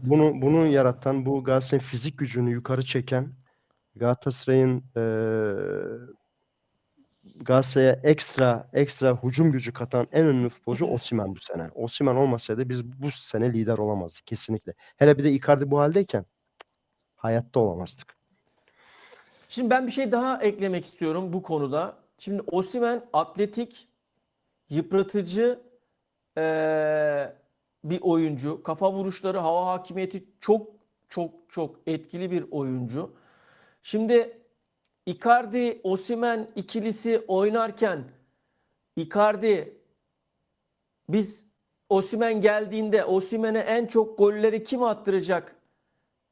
Kimden asist veya kim daha fazla ona gol fırsatı verir diye burada yayında konuşurken verdiğimiz cevap nasıl Icardi olduysa ki Tottenham maçı dahil o süreçteki maçlarda Icardi orta sahaya gelip Osimhen yani defansı kendisine çekip işte top alıp Osimhen'e vermesi oyun anlayışında hiç olmayan bir karakterden uzaklaşarak orta sahaya doğru gelmesi gibi durumlar Morata'da da söz konusu olacak. Yani burada Morata'nın gelmesi Osimhen'in daha fazla gol atmasını sağlayacağını düşünenlerdenim. Ve elbette Morata da çok kaliteli bir ayak. Çok iyi bir ayak. Dolayısıyla skor ve gol katkısı da mutlaka yine olacaktır. Icardivari bir oyuncu. Ama biraz daha istek, arzu, mental olarak futbola biraz daha takıma biraz daha bu anlamda katkı sağlaması gerekiyor. Biraz daha takım arkadaşlarıyla daha sıkı uyum sağlaması gerekiyor. Konuşması gerekiyor maç esnasında. Kontak kurması gerekiyor. Biraz kendini anlatması gerekiyor gibi gibi. Ne istediğini, kimden ne isteyeceğini söylemesi gerekiyor oyunun içerisinde. Böyle bu olduğu sürece Morata çok daha faydalı olacaktır. Bu arada e, Wagner Pina meselesini söyleyeyim. An Var mı itibariyle böyle bir şey? söyleyeyim hocam. An itibariyle şu an öyle bir haber bende yok. Yayını kapatırız, haber gelir ayrı bir mesele. O zaman sosyal medyada paylaşırım. Ama oyuncuyla ilgili 277 gün önce bir transfer haberi çıkmış. O da Estoril'in kilit oyuncusu Wagner Hı Pina hı, hı hı, Premier Lig dahil olmak üzere hı hı. uluslararası kulüplerin dikkatini çekiyor. Henüz resmi bir teklif yapılmadı haberi var bende. Evet. İlgilenen kulüplerden bir tanesi de Feyenoord. Onun dışında herhangi bir şu an itibariyle yayın esnasında şu an bir haber, kaynak, o bu falan Yakışır. bende yok. Feyenoord'a yakışır. Ama şöyle bir durum var. Ee, Frankowski aşaması bu noktaya geldiği için bu oyuncu olmayabilir. Eğer kontak kurulduysa. Çünkü bunun şu an konuşulan isimlerin hepsi sağ bek oyuncusu yani sağ kanat oyuncusu olarak konuşuluyor. Bu Öyle oyuncuyla öyle. ilgili Sağ arkadaşlar bek 3-5-2'nin sağında da işte oynayabilen bir anlıyor futbolcu. Genç bir arkadaşlar beni futbolcu. ne demek istediğimi. Tabii Yani tabii. haber olarak şu an yok. Ama gece İyi yarısı futbolcu. veya Kötü gece futbolcu değil ama 3'te, 4'te, 5'te ben uyurken haber gelir. Bilemem. Veya haber bize düşer mi düşmüştür. bilmiyorum. Yani şu an ben bilmiyorum Türkiye'de şu an konuşuluyor mu konuşulmuyor mu bilgim yok ama olabilir. Konuşuluyor da olabilir ama bende haber yok arkadaşlar. Evet hoca devam edelim. Sorulara bakalım. Ben az önce sorulan soruya cevap Tamam verdim. bakalım. Bu dörtlüye dönülür mü sorusu vardı. Ona Ne diyor? cevabımızı Ben verdik. biraz yine geç kaldım. Şunu merak ediyorum. Okan Hoca Osimhen ile Morata'yı çift forvet mi oynatır veya Osimhen tek forvet mi? Bu Yok şekilde şimdi arkadaşlar. bu Bu şekil. şekilde. Şimdi Morato geldi artık bu şekil oynayacak yani hoca. Yani hoca Çünkü ne üçlüye döndü Osimhen, yani. Çift forvet ne üçlü. Osimhen, ne Morata. Morata'yı sen yedek ancak Real Madrid'de yedek bırakabilirsin. Atletico'da bazı yani bazı. Morata yedek bırakılacak bir adam değil. Osimhen'i dünyada yedek bırakacak kulüp yok. Bu adamlar eğer bu takımdaysa ilk 11 oynar ikisi de. Ve sen de bu adamlara uygun bir sistem burada oluşturmak zorundasın. Çünkü Galatasaray'ın ön numarası hakikaten Şampiyonlar Ligi. Arka tarafta bir şekilde uyum sağlıyor. Barış'ın 10 golü var. Tebrikler Barış'a. Şöyle bir mesaj var. Mertens yerine Ahmet'i yaz diyor. Hoca Ahmet'i neden listeye almadı? Senin yorumun ne olur? Çünkü 3 futbolcuyu yazacaktı. 3 futbolcu yazması gerekiyordu. Forvet'te Ahmet yerine Morata'yı yazdı. Yani sen O yüzden. Ahmet'i dün yedin zaten. Yani Ahmet'i Ben Ahmet'i 2 gün önce yedim. 2-3 gün önce sen yedim iki gün rahat hatırlıyorum. önce aynen sen Katır iki kutur gün üç yedim gün ben önce burada. yedin Ahmet'i. Sen ilk gün Sonra bana bugün de sordun. hoca yazmadı. Sen dedin ki buradan yeni 4 transferden kimi almasın dedin. Ben sana dedim ki Ahmet'i de almam dedim. Sen de vay yerli futbolcuymuş. Keşke orayı ekrana getirseydin biraz bilseydik ya. Bulabilir misin? Çok iyiydi. Ya bir önceki yayında var zaten. Tamam. Yani Ahmet'i Çok iyi. sen de yedin harcadın yani. Sana bravo. Almazsın yani. Tamam. Okan demiş Kanat ki oynatırsın ama o 422 defans kişi bile fazla. Benim şey al. oturduğum sitede 400 kişi var demiş. Ee, 320. Diyor ki Kamuran hocama sorum. 23 Şubat'taki derbide orta sahada Lemina, Torreira, Sara özellikle Lemina olmazsa sence Fener bizi yener diyorum. Ee, Ben Lemina çok kritik derbide oynaması demiş. Ben Herhalde Lemina'nın oynamaz. şans bulacağını düşünüyorum. Yani mutlaka şans bulacaktır. Ha, ilk 11'de olur. Olmaz. O zamana kadar kendini toparlar mı?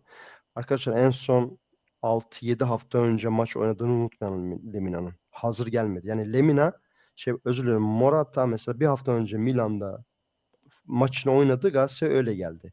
Ama Lemina öyle değil. Lemina takımına sıkıntı yaşadı. Kütlük yaşadı. 6-7 haftadır oynamadı. Son 2 hafta ise hiç idman yapmadı falan filan. Orada bir durumlar söz konusu. Bir iki haftada kendini toparlar, Fenerbahçe maçına hazırlanırsa. e, Yine de ben e, Okan Hoca'nın buraya Mertensli ve Fenerbahçe saldıracak bir 11 ile gireceğini düşünüyorum. İlk yarıda, ilk 60-70 dakikada skoru bulup Mertens'i çıkarıp Lemina ile bu defansif kurguya döneceğini düşünüyorum. Benim düşüncem o yönde. Direkt Lemina ile çıkar mı emin değilim. Buna ne diyorsun? Senin sesin gitti bu arada. Mikrofonu mu kapattın sen? Yo, geliyor mu sesim? Sesin geliyor ama o mikrofondaki o kadife sesin gelmiyor. Senin sesin telefondan geliyor. Tamam, sen o soruya cevap ver, ben teknik sorunu hallediyorum. Sara niye 10 numara oynamıyor abi? Çünkü Sara 10 numara pozisyonunun futbolcusu değil arkadaşlar. Sara serbest 8. Sara aslında onu birçok defa Lemine'yi buradan al mesela. E, Dur Lemine'yi bir çıkarayım. Sara'yı biraz anlatmak istiyorum size.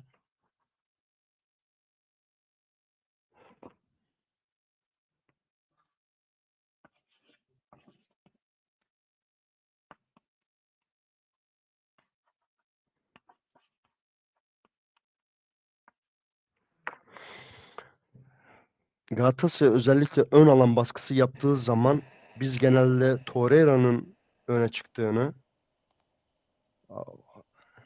Bir konuş bakayım sesini. 1-2-3 ses deneme. Tamam. Şu anda 1-2-3 Pazartesi, Salı, dedim. Güzel. Çarşamba, Perşembe, Cuma. Pazartesi, Salı, Çarşamba, Perşembe, Cuma. Cuma'da durman da çok güzel. Hayırlı cumalar herkese. Şimdi biz genelde Saray'ı buralarda beklerken görüyoruz ve çok defa da kademeye girdiğini de görüyoruz. Takımı Mertens'le birlikte hücuma, prese çıkan futbolcuların en önemli futbolcularından bir tanesi 2 senedir, 3 senedir Torreira baskıya gidiyor.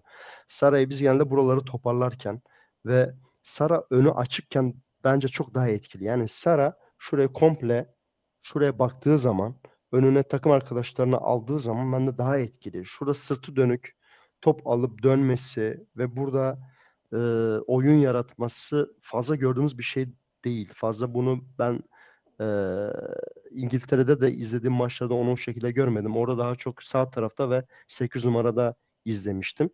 Biz onu ısrarla 10 numaraya yakıştırıyoruz. Büyük ihtimalle 10 numarada da şans bulacaktır. Lemina şuralarda oynamaya başlayınca Mertens'i burada kesecek tek adam Sara'dır. Eğer Yunus'u Mertens'in yerine çekerse onu bilemem. Yani burada çünkü bazı denklemler daha var. Şimdi Frankowski diyelim geldi. O zaman ne olacak arkadaşlar? Bence o zaman takıma önemli bir katkı da şu olacak. Barış'ı buraya çekeceğiz. Frankowski burada eee Mertens 7'yi de Yunus. Bence Yunus'u biz hem kanat rotasyonunda hem de 10 numara rotasyonunda görebiliriz bazen. Şimdi hemen Aynen hayır falan katılıyorum. demeyin. Yo Çünkü yo ben Yunus çünkü katılıyorum. Yunus Doğru ya söylüyorsun. farklı düşünen futbolcu özür diliyorum. Farklı düşünen Farklı arkadaşlar da düşünen olabilir. futbolcu arkadaşlarımız da olabilir. Sebebi de şu. Yunus altyapılardan hem milli takım hem Galatasaray altyapılarında çoğunlukla burada oynuyordu arkadaşlar. 10 numara bu çocuk. Bu sonradan kanatlarda falan oynamaya başladı. Tabii tabii. Yunus burada oynamayı çok iyi bilir. Oynadı da Y- Galatasaray'da geçtiğimiz Katılıyorum. %100 katılıyorum. ligin ilk yarısındaki Fenerbahçe maçında Yunus kesinlikle maçın büyük çoğunluğunu orta tarafta geçirdi. Buraya Galatasaray dörtledi. Mertens, Yunus, Sara Torreira gibi oynadı. Ya da Torreira Sara gibi oynadı. Burayı komple e, sakata bıraktılar. Jakobs'a bıraktılar. Şimdi Öyle ben bir buradan oyun şekli de söz konusu. Umut Eliyev'e de çok teşekkür ediyorum. Azerbaycan'a da çok selamlar. Yani şöyle açıkçası dediğim gibi yani işimiz bu. Yani transferde e, Ben bir çay alıyorum. Sen devam et. sen al. Evet transferlerde doğru haberi yapmaya çalışıyoruz. İlk haberi değil doğru haberi yapmaya çalışıyoruz. İşimiz de bu. Dolayısıyla e, yani kanalı yeni açtık sayılır bir sene daha. Yeni yeni işte biraz toparlamaya çalışıyoruz. Ağırlık verdik diyelim. İnşallah zamanla daha güzel işler yapacağız. İçeriklerimiz var. İnşallah içeriklerle de sizlere daha kaliteli yayınlar yaparız. Teşekkür ediyorum. Çok sağ ol. Tufan demiş ki Instagram Kevin De Bruyne haberleri dolaşıyor. Yani biraz daha yaza doğru falan böyle o iş daha fazla ateşlenecek. 10 milyon euro imza parası istiyor. Direkt sadece kendisi. Ama şu an ihtiyaç var mı yok mu? Öncelik Kevin De Bruyne mü? Veya ne bileyim İlkay mı? Bunların hepsini yaz sezonunda konuşacağız. Yani De Bruyne meselesini daha önce anlatmıştım yayında. Tekraren hadi sorduğun için söyleyeyim. Resmi bir olay yok. Olay değil bu. Sadece işte İlkay, Mertens falan böyle toplu bir arada konuşulurken konuşulan bir şey. De Bruyne'ye işte gülerek, espriyle falan söylenen bir şey işte. Bu tarz bir diyalogdan sonra ortaya çıkan bir durum yani. İşte gelsen ne olur falan filan 10 milyon imza parası falan böyle yani hani gayri ihtiyari bir şey yani. Onu demek istiyorum. Abi konudan bağımsız olarak seni TRT Spor'da yorumcu olarak Tarık Üstün'e benzeten tek ben miyim? Kimi kastettin bağımsız ya? Hangimizi? Tarık Üstün. Seni kastetti. Sen bekliyorsun. Tarık Benziyorsun Tarık Üstüne. Ben benzemiyorum. yani bilmiyorum. Tarık Üstün'e de sevgi ve selamlarımızı yollayalım buradan. Çok teşekkür ediyorum. Sağ olasın bağımsız.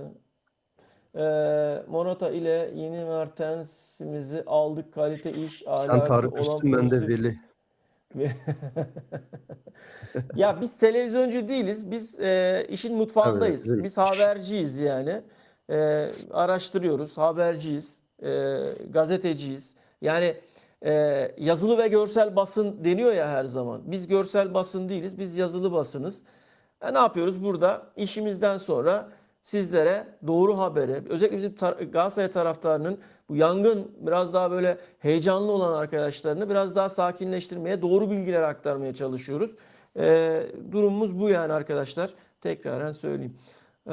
Diego Carlos 6 hafta yokmuş abi. Evet yani uzun bir süre yok. Listeye almadı Fenerbahçe.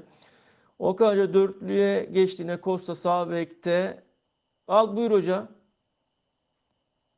Tarık Neymiş bir üstüne daha? benziyorsunuz diyor.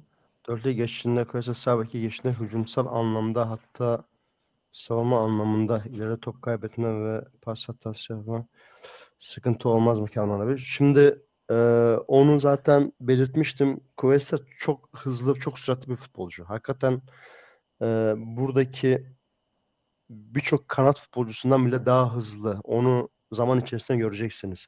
Yani sağ bekte oynaması çok sırıtmayacaktır. Çok ligdeki birçok sağ bekten daha iyi sağ beklik yapar sana. Defansta zaafları olsa bile en azından futbolcu ona çalım atsa bile tekrar karşısına geçebilecek, takıma zaman kazandırabilecek bir futbolcu. Ee, Rakip kontraya çıksa bile Cuesta yetişebilecek bir futbolcu. Yani şurada sprinte kalsa ligdeki herhangi bir yetişemeyeceği bir futbolcu yok arkadaşlar. Net şekilde söyleyebilirim. Şuradan bizim kalemize doğru sprinte çıksa 3-4 adım geride bile olsa buralara gelene kadar yetişir. Yetişir. Çok süratli bir futbolcu. Zaten adamın tek özelliği bu. Sürat. Süratli futbolcu topla mesafe kat etmesi falan filan. Yani kendi defansif kat özellikleri çok iyi olmayabilir ama başka özellikleri var zaten o yüzden takımda. Bizim de en büyük zaafımız bu sene zaten ileriye baskıya çıktığımız zaman Sanchez ve Apo'yla biz sahayı daralttığımız zaman arkaya atılan toplarda hızlı geri dönemememiz. Biz dönene kadar adamlar orada işi bitiriyor. Ona bir çözüm olarak Cuesta alındı işte. Olay bu. Hocam bu rakamı bulur mu Sara seneye? Ya bulabilir. Sara yani şu andaki gidişatı Sara'nın o yönde bulabilir. Uğur abi Buna da de katılıyorum. katılıyor Katılıyorum. Sen, musun? sen katılmıyorsun buna. Ben zaten Ben bir şey demedim Uğur abi. Ben Sara Kılıçbaş ile ilgili bu analize girmedim Sara ile ilgili. Nereden bu analiz çıkardın? değil. Şundan çıkarttım. Sen Sara'yı buraya yakıştıran bir arkadaşımızsın. Evet, ben oraya yakıştırıyorum. Doğru Ha, söylüyorsun. Doğru işte söylüyorsun. Uğur'un burada söylediği bu. Buraya Ama gelmek burada dar alan hoca topçusun. daralan diyorsun da bak şimdi. Evet, evet Şu an bakıyorum. Türkiye'de defansı dar alanda oynayan kaç tane takım var? Türkiye Ligi'ni konuşuyorum. Avrupa Ligi'nde zaten Hepsi, yok. hepsi Yok şurada abi, beşli nerede oynuyor? abicim buraya altılıyorlar. Beşliyorlar. Önde 5 defans 4 ön blokla oynuyor Çizgiden takımlar. bahsetmiyorum. Çizgi ayrı bir Ya şey. tamam şuraya adamlar komple Çizgiyi buraya bahsetmiyorum. sıkışmış. Tamam. Burada dar alan Otobüs oluyor. çeken de var. Çizgiyi çekerek yani. Ama Ya Sara'nın bak olduğu şimdi bak o şimdi. alanda. Bak şimdi. Biz burada ileri çıktığımız zaman geldin. Bu ne demek biliyor musun? Daralma demek. Adamla defansı şuraya düşün. Buraya en az 16-17 futbolcu devamlı şu hattın içinde oluyor. Ve 10 numara oynayan adam devamlı bu ateşin içerisinde dar alan topçusu olmuş oluyor 10 numarada oynayan adam. Burada kıvrak, dönüşleri sağlam, kısa mesafede ikiye birler yapıp arkaya kaçabilecek bir futbolcu olması lazım. Sara'nın meziyetleri çok farklı. Ne? Katıl üyelerini açmayın lütfen inşallah. Olur mu canım ya? Yani bak şimdi şu anki akışımız nasıl gidiyorsak mesela öyle gideceğiz. Şimdi bazen şöyle söyleyeyim. Sorulara elbette cevap vereceğiz. Mantıklı, aklı başında. Ama bazen de şimdi arkadaşların her söylediğini de yayına getirirsek burada 2000-3000 mesajı tabii ki yani bu değil. Soru anlamında böyle gerçekten kayda değer soru anlamında Evet. olanları Dün şey yapacağız. akşam Yoksa mesela katıl matıl yok arkadaşlar. Yani 3000'e yakın biz mesaj yazıldı bize biz dün akşam. sizlerle gönül bağı kurduk. Bu gönül bağımızı inşallah genişleterek daha da büyük şey yaparak devam edeceğiz. Bizim parayla pulla falan bir işimiz yok. Biz gönül bağından sizle devam etmeye çalışıyoruz. Yani ama lütfen sizlerden de ricam aklı başında futbol mantığıyla bu bağı devam ettirelim. Yani onun dışında bir şey yok yani. Evet, ne dedi? Yeni transferlerin takıma uyumu geç olma ihtimali nedir? Buyur hoca, ne diyorsun? Var Güzel bir ben bu soru. konuda biraz şüphelendiğim futbolcu Lemina. Az önce bahsettiğim durumundan ötürü çoktandır oynamaması. 2 ay yakındır o formundan uzak kalmış olması. Bence Lemina'nın uyum konusunda uyum demesek bile form tutma konusunda biraz zamana Hocam ihtiyacı bir olabilir. virgülünü alayım. Bakın arkadaşlar, tekraren rica ediyorum. Lütfen, Hı. lütfen kimse kimsenin fikrine saygısızlık göstermesin, saygısızlık yapmasın. Birisi bir mesaj attıysa, hakaret içermiyorsa, yanlış da olsa lütfen katılmıyorsan katılmıyorum de geç. Ayrı bir mesele ama böyle hakaretvari birbirinizin arasında da bu tarz konuların konuşulmasını özellikle istemiyorum ve rica ediyorum. Aramızda genç arkadaşlarımız, daha genç arkadaşlarımız, daha heyecanlı arkadaşlarımızın olma ihtimali elbette var. Aklı başında olan arkadaşlar zaten bu tarz şeylere girmiyorlar. Lütfen rica ediyorum, hepimiz aynı noktada şu anda buluştuk. Aynı noktada ilerleyelim. Ahengimizi, huzurumuzu şurada bozmayalım. Herkesin kendine göre fikri var, düşüncesi var. Herkes herkesin fikrine, düşüncesine saygı duysun ve katılmayan varsa da nazikçe gene, yani biz arkadaşlar, biz insanız değil mi? İnsanca duygulardan uzaklaşmamamız lazım. Kimse kimseye burada lütfen klavyeden oradan buradan yürümesin. Yani aklı klavye ile eli parmakların arasında sıkışmasın.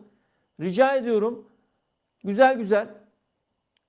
Birisi beyaz diyorsa doğru olmak zorunda değil. Diğeri siyah da olabilir.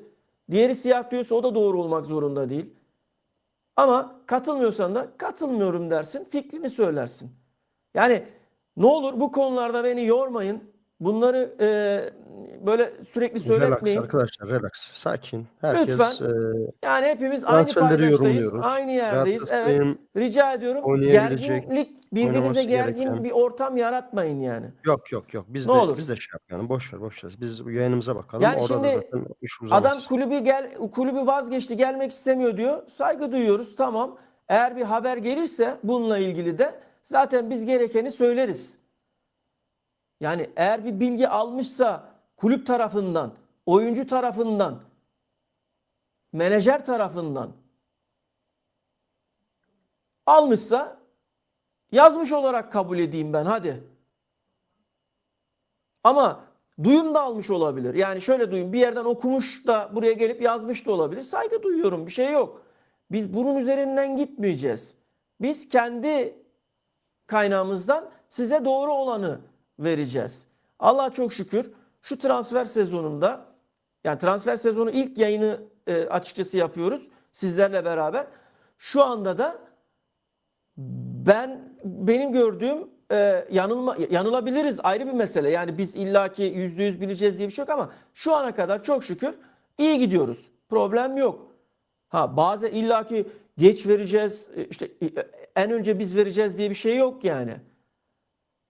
Doğru olanı vereceğiz. Transfer Doğru neyse o haberlerini mi? vereceğiz. Ya transfer Genel haberlerini olarak ilk verme bir şeyimiz yok zaten. Öyle bir evet, öyle iddiamız bir yok iddia abi. ya, yani hayır. Bazen denk geliyor, veriyoruz falan filan, Ya ayrı bir mesele ama iddia iddia ediyor musun olarak böyle bir şey? demiyoruz yani. İddia Ya işte onu etmiyoruz yani. diyorum. Onu Yok, demeye bir iddia çalışıyorum. yok yani. Denk Arkadaşlar, gelirse yani verir. hepinizin bu konularda fikrine saygı gösteriyorum. Lütfen sizler de yayına katılan arkadaşların da fikirlerine, düşüncelerine saygı gösterin. Kimse kimseye hakaretvari konuşmasın. Burada güzel bir ortam oluşturmak istiyoruz. Ne olur beni yormayın bu konuda. Rica ediyorum. Futbol aklımızı konuşturalım sadece. Ya oraya buraya girmeyelim. Gerek yok yani. Kusura bakmayın, biraz kestim, bu konuya girdim. Çünkü biraz böyle bazı arkadaşlar bakıyorum Ya gerek yok biraz gerek yok. şey Boş ver yaptı. ya. Gerek yok yani. Tamam, buyur hocam. Evet, başka soruya geçelim. Ya Erdem Baş'a ya Kuzgun Leş'e demiş. Yorum yok. Tamam. Yönetimle Ee, şeyleri pek konuşmuyorum ben. Evet, yani Hmm, Lens taraftarının, bakın şöyle de bir gerçek var. Furkan'da şöyle de katılıyorum. Lens taraftarının Frankowski'nin kadroya alınmamasıyla ilgili sosyal medya üzerinden kulübe ciddi anlamda tepkileri de var. Ama bu iş yani para işi, transfer işi, oyuncu istiyor falan filan, profesyonellik, bunları da düşünmek lazım. Ama senin söylediğinde hani taraftar zaten tepkiliydi falan dediğin için oraya değinmek istiyorum. Böyle de bir durum da var Frankowski ile ilgili. Çünkü takımın en etkili oyuncularından bir tanesi, yani onu demek istiyorum. Şu an Galatasaray'ın teklifi tam olarak nedir? Şimdi 5+1 milyonluk bonuslu bir teklif yapıldığı iddia ediliyor bu akşam itibariyle. Arkadaşlar bakın, şu an ben iddia konuşmuyorum. Konuşamam yani, söyleyemem. Şu an bende net bilgi yok. Geldiği anda belki kafayı vuracağım, yatacağım, istirahat anımda bilgi gelecek. Önemli değil. Sabah yapacağım. Sosyal medyadan yapacağım yani. Bilgi akışını sağlayacağım. Ama şu an bir şey yok. Yani olsa zaten söyleyeceğiz. Söyledik dün. Dün ilk teklif yapıldığında zaten söyledik yani. Şöyle Hani diyelim, illaki takipteyiz. diyelim mi? İlk Görüşmeler söyledik mi diyelim yani? İlk biz mi hayır hayır söyledik hayır. diyelim yani? Şunu diyeceğiz. Şunu söylüyoruz. Şunu söylüyoruz. Görüşmeler devam ediyor. Şu anda hala görüşmeler var. Sıcak bir ortam var o konuda Bakıyorum bir transfer dakika konusunda. yenileyim bir saniye. Futbolcunun alternatifi de var. Sen az önce ekrana getir ya da konuştuğumuz Pina mevzusu da var. O da doğru. O da görüşülüyor. O yüzden bunlardan bir tanesi olacak. Galatasaray o tarafa bir futbolcu bakıyor. Bakacak yani. Sadece Bak şunu hoca istemiyorum. şöyle Heh, şöyle öyle. biz yayında konuşurken Hı hı. 36 dakika önce haber düştü. Düşmüş yani. Ee, Şimdi tekrar ne diyor? bir kontrol ettim. Tamam. Frankowski 2020'de Chicago Fire'dan transfer olduktan sonra katıldığı Lens Evet. takımından ayrılıp Lens takımından ayrılıp Türkiye'de Galatasaray ile sözleşme imzalamak üzere görünüyor. İyi Tamam, dinleyin. görüşüyor şu anda. Dur abi Görüştüğünü devam söylüyor. Evet. ediyorum. Evet. Galatasaray'ın bir süredir sağ kanat oyuncusu aradığı bildiriliyor ve Frankowski'nin Nans'a karşı oynanacak maç için kadrodan çıkarılması Türk kulübüyle görüşmelerin önemli ölçüde ilerlediğinin bir işareti olarak algılanıyor. Önümüzdeki salı günü Türk transfer döneminin kapanmasıyla birlikte Galatasaray'ın özellikle Lyon'dan Clinton Mata, Clinton Mata ve Niles'i transfer etmede karşılaştıkları zorluklar ışığında savunmalarını güçlendirmek için Polonyalı oyuncuyu daha fazla aradığı söyleniyor. Şu an son bilgi bu. Onun dışında Hı. artık bilemiyorum. Haber geldikçe akışı size sağlayacağım. 7 milyon euro zaten değeri var. Yani yattım sabah kalktım sosyal medyadan paylaşırım. Anlaşmışsa anlaşmıştır. Anlaşmamışsa da anlaşmamıştır. Yani bir şey diyemeyeceğim orasına yani. Tamam, o Ben zaman şimdi son transfer haberi ben komitesinin vereyim. yanında değilim o kadar yani. Galatasaray şu anda futbolcuyla görüşme halinde. Her an her şey olabilir. Transfer olursa yarına kadar ya da önümüzdeki günler içerisinde olabilir ama alternatif olarak bir iki isim daha konuşuluyor.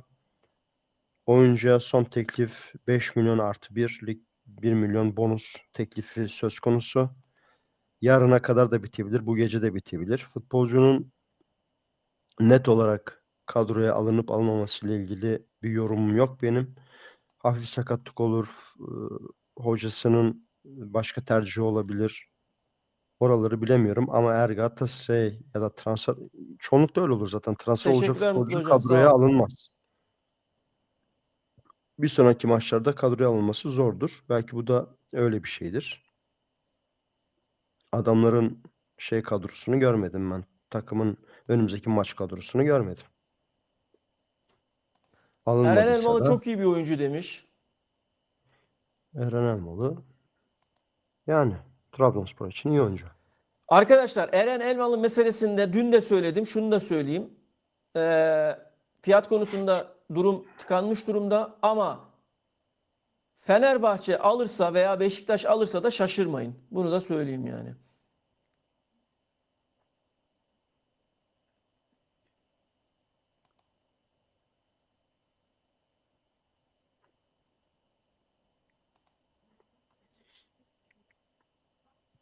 Aynen o şekilde. Ee, Arkadaşlar onu da söylüyorlar. Alınmaması ile ilgili, kadroya alınmaması ile ilgili. O Kimin? konuda açıkçası benim yorumum yok. Ya işte Kim alınmaması ile ilgili? Frankowski'nin kendi takımında ilk 11'e alınmaması ile alakalı. Evet. Biz kendi takımımızdan örnek verecek olursak, geçen sene çok mühim maçların bir tanesinde artık bu ayın transferi söz konusuyken görüşme yapabilmesi için mesela Galatasaray'da bu ay takıma alınmamıştı. Aynı şekilde bir iki hafta önce Nelson da maç öncesinde kadroya alınmamıştı. Başka bize son zamanlarda giden kim var ki? Ya bu normal. Eğer bir futbolcunun gidişi söz konusuysa o hafta maç kadrosuna alınmaması gayet normal. Bunu Galatasaray talep edebilir. Bunu futbolcunun kendisi de talep edebilir. Çünkü maç bu. Her an her şey olabilir. Bir anda ufak bir sakatlık Galatasaray transferden vazgeçebilir. Adamlar da 8 milyondan olabilirler. Bunların hepsi mümkün. Futbolda her an her şey olabilir. Maç 90 dakika. Yasin Özcan mevzusu bence artık e, heyecanını kaybetmiş bir transfer haberi. Hmm, Muğla mı?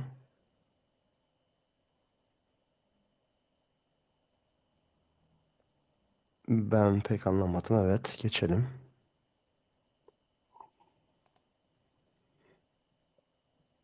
Frankowski anlattığımız gibi görüşmeler devam ediyor.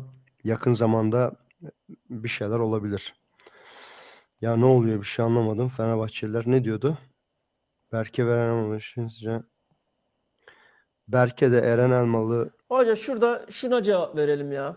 Ben Apo ve onları hızlı Sanchez geçiyorum. sakatlanırsa ne Evet. olacak? Ama bu oyun sisteminde çok da efor harcanıyor. Çok sakatlık olacak. Doğrudur, sakatlık olacak ama Galatasaray kendi içerisinde de hem Abdülkerim Bardakçı'nın hem Davinson Sanchez'in alternatifini oluşturmak zorunda. Şimdi Cuesta için bunu söyleyemeyeceğim. Zaten Kaan Ayhan aylardır burada oynuyor ve bir şekilde idare ediyor.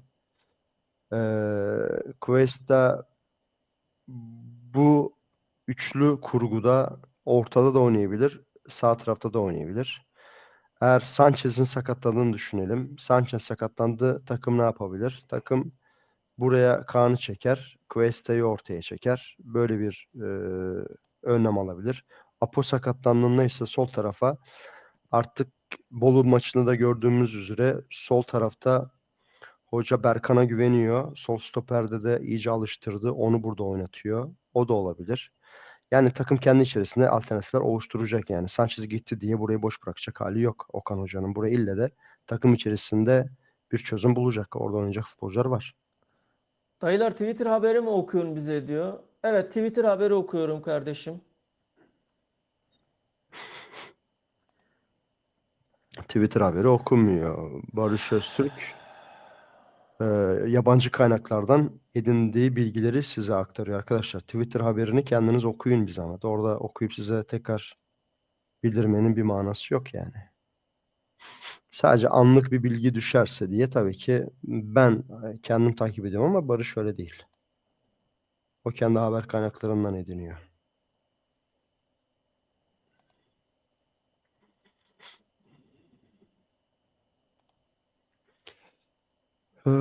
Franchise çok faydalı olur. Başka bir transfere gerek var mı?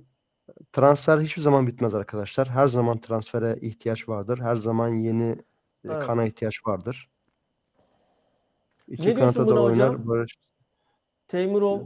cebinden çıkarır demeyelim. Özellikle Barış'ı cebinden çıkaracak adamın alnını karışlarım. Değil Frankowski, Yankulovski bile gelse, en baba Kovski gelse Barış'ı kimse cebinden çıkaramaz. Barış'ı kimse yedirmem arkadaşlar. Barış benim bu kanalda hem bu kanalda hem de Galatasaray takımında Barış benim vazgeçilmezimdir. Barış çok büyük bir değer. Buna Barış'ın ne değerini diyorsun hocam? sadece gidince anlayacaksınız. Ama geriye kalan herkese cebinden çıkarabilir. Ona sözüm yok. Arnaud Martins bize yakışır inşallah. Arnaud bize gelir. Girona'da oynuyor ve serbest kalma maddesi var. Arkadaşlar her serbest maddesi olan bakın FIFA oynamıyorsunuz beyler. Her serbest kalma maddesi olan adamı alabilirsiniz diye bir kural yok. Adamın 14 milyon serbest kalma maddesi var. 14 milyonu adamların hesabına yollayalım. Futbolcuyu bize getirin diye bir şey yok. Öyle bir dünya yok. Sen futbolcuyu Ee, ikna edebiliyor musun? Futbolcuyu önce ikna ediyorsun. Futbolcu tamamsa ikna ettiysen, futbolcuyu, ailesini, menajerini mutlu edebiliyorsan ondan sonra takıma dersin ki ben oyuncuyla anlaştım. Bu da sizin paranız hadi eyvallah. Ancak o zaman oraya getirebilirsiniz. Ama yok öyle. Futbolcu 14 milyon verdim artık bu benim diye bir şey yok. Şimdi şöyle arkadaşlar, tekrar iyi yayınlar demiş. Sol bek için Eren ve Yusuf Yusuf Özdemir'i diyor. Yusuf Özdemir Özdemir'i Alanya'da diyor. Evet. konuşuyor. Evet. Yani şu Ben an Yusuf'u Eren tercih ederim. olayı zaten biliyorsunuz, gelişmeleri sizler de takip ediyorsunuz ama Yusuf'la ilgili bende henüz bir bilgi yok yani. Ama Alanya yarın telefon açayım, As Başkan'la görüşeyim. Bir sonraki yayında varsa eğer öyle bir gelişme size net olayı aktarırım arkadaşlar. Sorun yok. Ben fikrimi söylüyorum. Ben Yusuf'u tercih ederim. Hiç Erenci değilim. Yalan yok.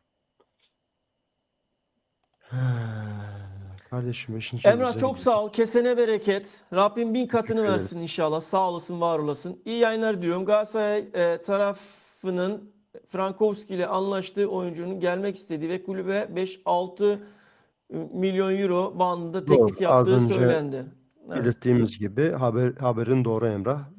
Bekleniyor. Bekliyoruz. Bakalım yarın en geç işte pazartesi gününe kadar bir yanıt alınacak. Çünkü salıdan itibaren artık transfer Türkiye'de de kapanıyor. Anlatıyoruz Ali kardeş. Yani yayını şöyle bir başa alırsan, başa aldığımız andan Transfer itibaren şoku, şok olarak anlatıyoruz işte gerekenleri. şoklar oluyor. Şoklar bizde şok bitmez. Bizde bir oyuncu gelir. Herkes şok. İyi akşamlar Mehmet. Herkese merhaba. Son transfer Frankowski haberleri ışığında Galatasaray takım içi rekabetçi. Buyur hoca. Hızlı ve atletik, ofansif açıdan iddialı. Çok iyi bir evet, çok iyi bir mesaj. Hüviyete büründü. Avrupa Ligi ihtimallerini konuşursanız sevinirim. Buyur hoca.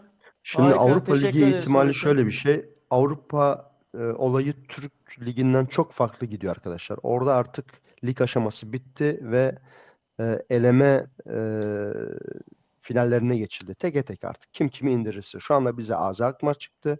Kendileriyle bir maç oynadık. Eksik bir kadroyla berabere kaldık. Nelson'un saçma bir hatasından gol yemiştik orada. Daha sonradan Osimhen'in kafasıyla indirdiğimiz topta futbolcuya kendine çarpmıştı falan filan. Yani kötü değildik o maçta. Yenebilirdik de onları. Ben şansımızı onlara karşı daha iyi görüyorum. Maç maç gideceğiz UEFA'da. Maç maç. Yani AZ Alkmaar'ı yendikten sonra önümüzdeki rakibe bakacağız. Ondan sonra öbürüne bakacağız. Orada olaylar biraz farklı gidiyor. Ama lig için asıl Galatasaray'ın üzerinde durduğu, şu andaki hala Frankowski transferi gibi birçok futbolcunun konuşulmasının sebebi Galatasaray'ın A planda ligi tutması ve ligin aslında bu sene için Avrupa'dan çok daha mühim durumda olması. Çünkü bu sene ligde şampiyonluğu garantilersen, şampiyon olursan önümüzdeki sene direkt Şampiyonlar Ligi'ne gidiyorsun. İlk 24'te olduğunu varsayarsak 10 maç garantin var. Ve büyük bir vitrine gidiyorsun. Şampiyonlar Ligi'nde 10 maç garantili olan bir takım istediği futbolcuyu Avrupa'dan transfer edebilir.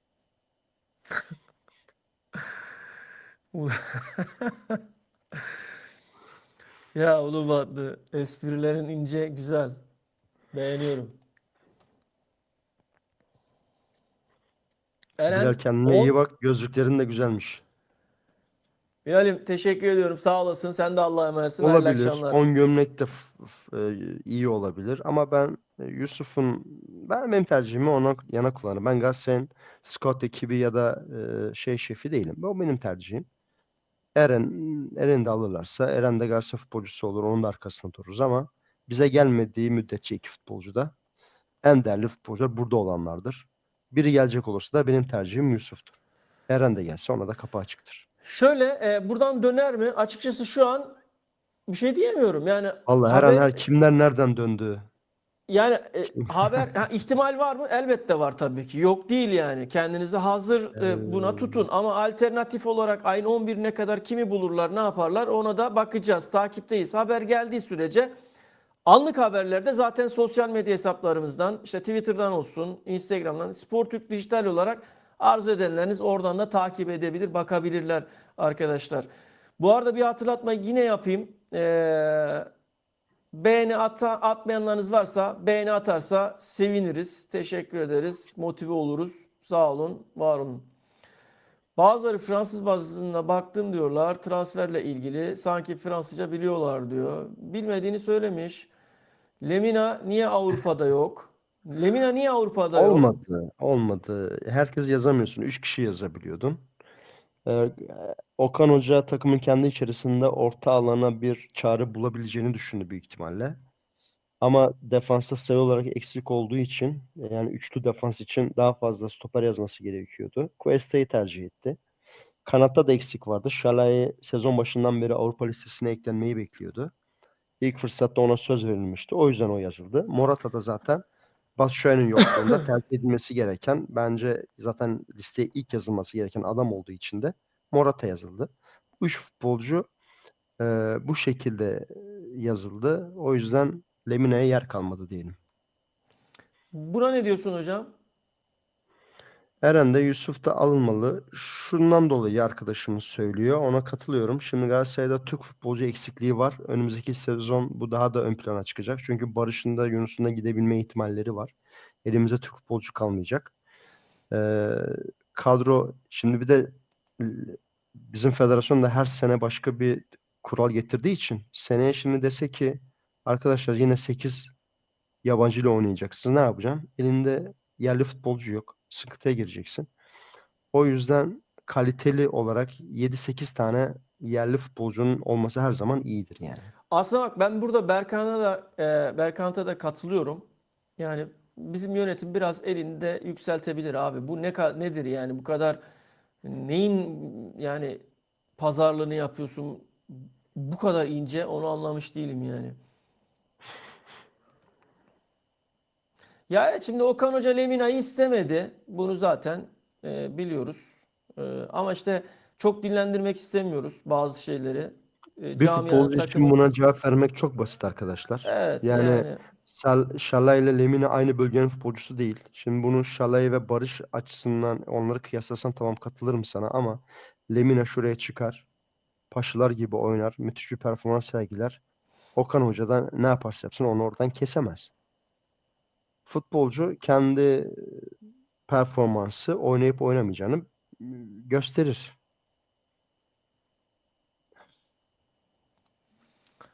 Arkadaşlar burada mevzu kimin iyi kimin kötü olması değil. Ben Yusuf Eren'den çok daha iyi futbolcu demiyorum. Ben tercihimi söylüyorum. Yani ondan daha iyi ondan daha kötü olduğundan dolayı değil. Eren bence Trabzon'a yakışıyor. Trabzon'da daha iyi topçu. Bize gelse bilemiyorum ama Hoca sen ben kısa bir devam Eren'in et. Ben geliyorum. ama ben şundan dolayı Eren'i seçmiyorum. Eren'in ben bu kalitesinin üzerine daha fazla katacağını düşünmüyorum. Yani bence Eren Elmalı şu anda zaten top seviyesinde oynuyor. Eren Elmalı'nın herhangi bir performans yükseltebileceğini, bundan daha iyi performans göstereceğini düşünmüyorum. Ama Yusuf'un biraz daha gelişime açık bir futbolcu olarak görüyorum. O yüzden tercih ediyorum. Yoksa benim kendisinden bir alıp veremediğim yok. Zalewski Inter'e gitti. Bilmiyorum onu. Ucuz etin yahnisi olma, cimrilik yapma Dursun Başkan. Dursun Başkan bazen cimrilik yapıyor.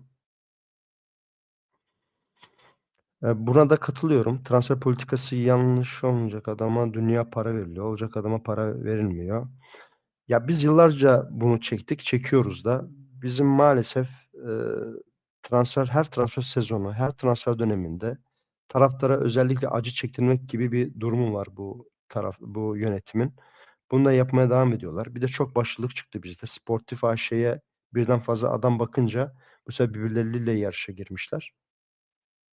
Olan bize oluyor. Ay bence Wagner Pina'yı almamız lazım. O genç katılıyorum. Pina zaten Avrupa'nın da gündeminde ama ben büyük oranda sanki Hollanda Ligi'ne gidecek diye düşünüyorum. Oraya giderse bir Feyenoord, PSV Eindhoven görürse ya da Ajax falan yaparsa Avrupa'ya çok daha büyük transfer yapar. Bizde o kadar parlayamayabilir çünkü çok vitrin takımı değil Galatasaray. Eren Elmalı Dinamo gibi.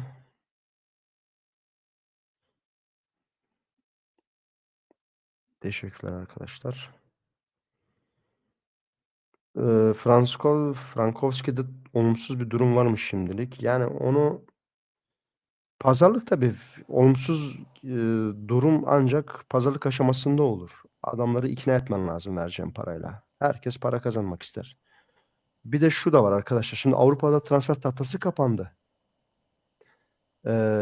UEFA'da Şampiyon Ligi'nde olan takımlar zaten verdiler. Kendi liglerinde de transfer tahtası kapandı. Şu anda şey düşün. Yani Galatasaray'da diyelim ki transferi yaptın, ettin, o geldi, o gitti ve kapandı.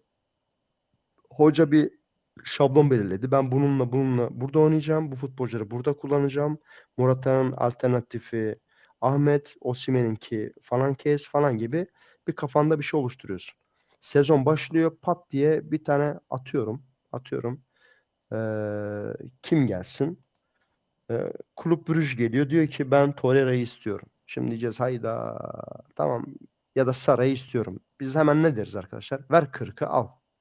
Ver 35'i al deriz. Bu da öyle bir şey. Yani adamların transfer tahtası kapanmış. Kendilerine bir hedef belirlemişler. Biz ligde ilk 4'ü hedefliyoruz. İlk 5'i hedefliyoruz gibi bir iddiaları var. Lens'te yani boş takım değil. Lens'te ilk 6'da 7'deki bir takım. UEFA'ya gitmek ister. Şampiyon Ligi'ne adını yazdırmak ister. Çünkü onlar bizim gibi değil. İlk 3-4 takım Şampiyon Ligi'ne gidiyor. Şimdi Oraları ben zorlayan bir takım. Şimdi tutup da kendi iyi futbolcusunu sana bedavaya vermez. Mesele bu arkadaşlar. Mesele bu. Yani yaz transfer döneminin ortasında değiliz. Şu anda Avrupa'da transfer tahtası kapanmış. Sen gidip adamların en iyi topçularından birini almaya çalışıyorsun. Biraz da o kafada bakarsak. Şimdi ben kalecilerle ilgili bir parantez açmak istiyorum. Özellikle transfer e, konusunda, kaleci transferi konusunda bir parantez açayım. Galatasaray'ın şu anda ilgilendiği kalecilerin ben size isimlerini söyleyeyim buradan. E, Söyle Artık bakalım. aklınızın bir köşesinde bulunsun. Söyle. Şimdi Berke, Uğurcan. Berke kesin var mı? Ya ben listeyi söylüyorum şu anda. Berke, Tamam. Uğurcan, Evet. Justin Below, Feyenoord, Alex Meret, Napoli, Johan Victor, Botafogo. Tamam mı? Devam ediyorum. Hı. Bir saniye. Devam ediyorum.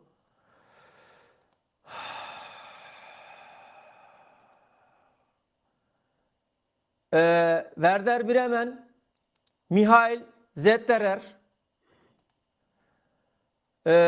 Bir de Nantz'tan Alban Lafont. Tamam mı? Yani bu isimler şu an itibariyle şu an itibariyle yakın radarda listede bulunan isimler kaleciler konusunda. Buna ekleme olacak mı, olur mu? Bunu ilerleyen süreç zaman gösterir. Önümüzdeki süreçte illaki olacaktır. Başka isim çıkarsa bunlar da eklenecektir. Gelişmeler oldukça, haber geldikçe size Frankowski yine UEFA'da aktarırız falan yani. oynayamaz arkadaşlar. Frankowski gelirse lig maçlarında oynayacak. UEFA geride kaldı artık. Bütün transferler bir sonrası. Frankowski iyidir. Olursa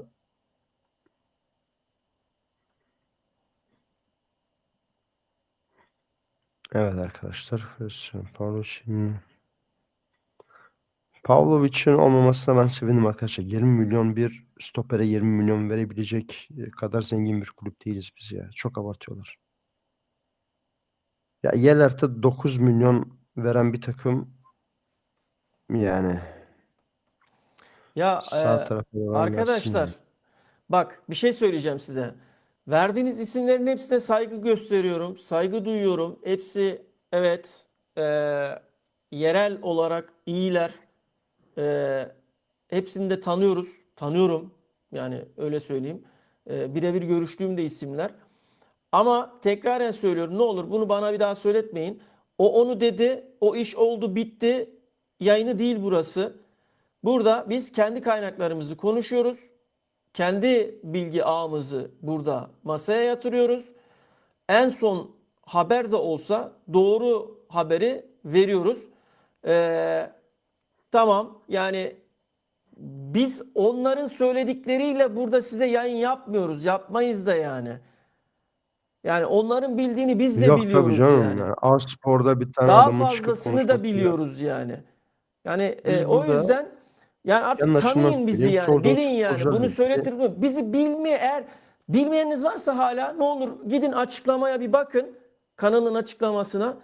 Oralardan anlarsınız. Yapmayın. Yani e, Biz kendi işimize bakalım. Yani biz Şimdi biliyoruz zaten. Biz bunu bir oyuncuyla ilk konuşalım. temasa Bunu bir geçildiğini de konuşalım. biliyoruz. Arkadaşlar Gelişmeleri de bu biliyoruz. çok Anlatıyoruz. çok önemli bir soru. Çok Başka önemli bir soru. detaylar da var oyuncunun şeyle ilgili ama ben şu an çok ince detaya girmiyorum. Girmek istemiyorum. Bazı Şimdi bizim süreçler ligimizin, sancılıdır. evet, Camianın biz buraya odaklanalım. selayeti için susuyoruz. Yeri geldiğinde konuşuruz. Bilmeniz gerekenlerini anlatıyoruz zaten. Buyur hocam. Şimdi bizde yabancı kuralı şöyle işliyor arkadaşlar.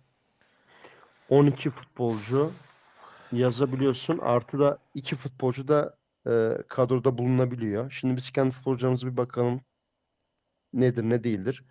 Ona göre Frankowski gelirse kimi çıkarılması gerekiyor, kim olur kim olmaz onu konuşalım. Şimdi Sen onu Muslera var konuş. Bu arada bizde. ben ekstra bir şey diyeceğim. Kaleci transferi gündemi yok arkadaşlar. Beni yanlış anlamayın. Doğru söyleyeyim yani ben cümleyi size tekrardan. Listede Yazın, olan yazın diyelim geçelim. Yazın o işi yazın, yazın. yazın Şu diyelim anda değil. geçen. Şu an bir şey yok yani. Gündemde yok şu an kaleci şeyi zaten transferi. Sen bol bol çay iç başkan. Çay içmeyince sen asabileşiyorsun bak. 6. Yabancıları söyleyin ha. Neden Bizde kimler olmasın? yabancı Olur vardı? tabii yani. Niye olmasın? Tamam chat söylesin abi. Ben girmiyorum o tarz toplara. Bilmiyor musun bizim takımdaki yabancıları? Ben bilmiyorum hoca. Al. 2, 3, 4, Listeyi 5, getireyim 6, sana. 7. Al hoca al. Torreira. Tamam. Al liste Hayır, burada UEFA hoca. listesi tamam mı? Yabancılara bakıyorum sadece ya. Unutmayalım şimdi yabancı. Kim yabancı burada? Yelesi yazdık. Yusuf'u yaz. Yusuf'u yazdın mı? Onu başka bir yere yazacağım. Okey. Ha Kuzey Mertens. sence niye olabilir? Niye olabilir sence? Ben sana sorayım. Senin düşüncen ne?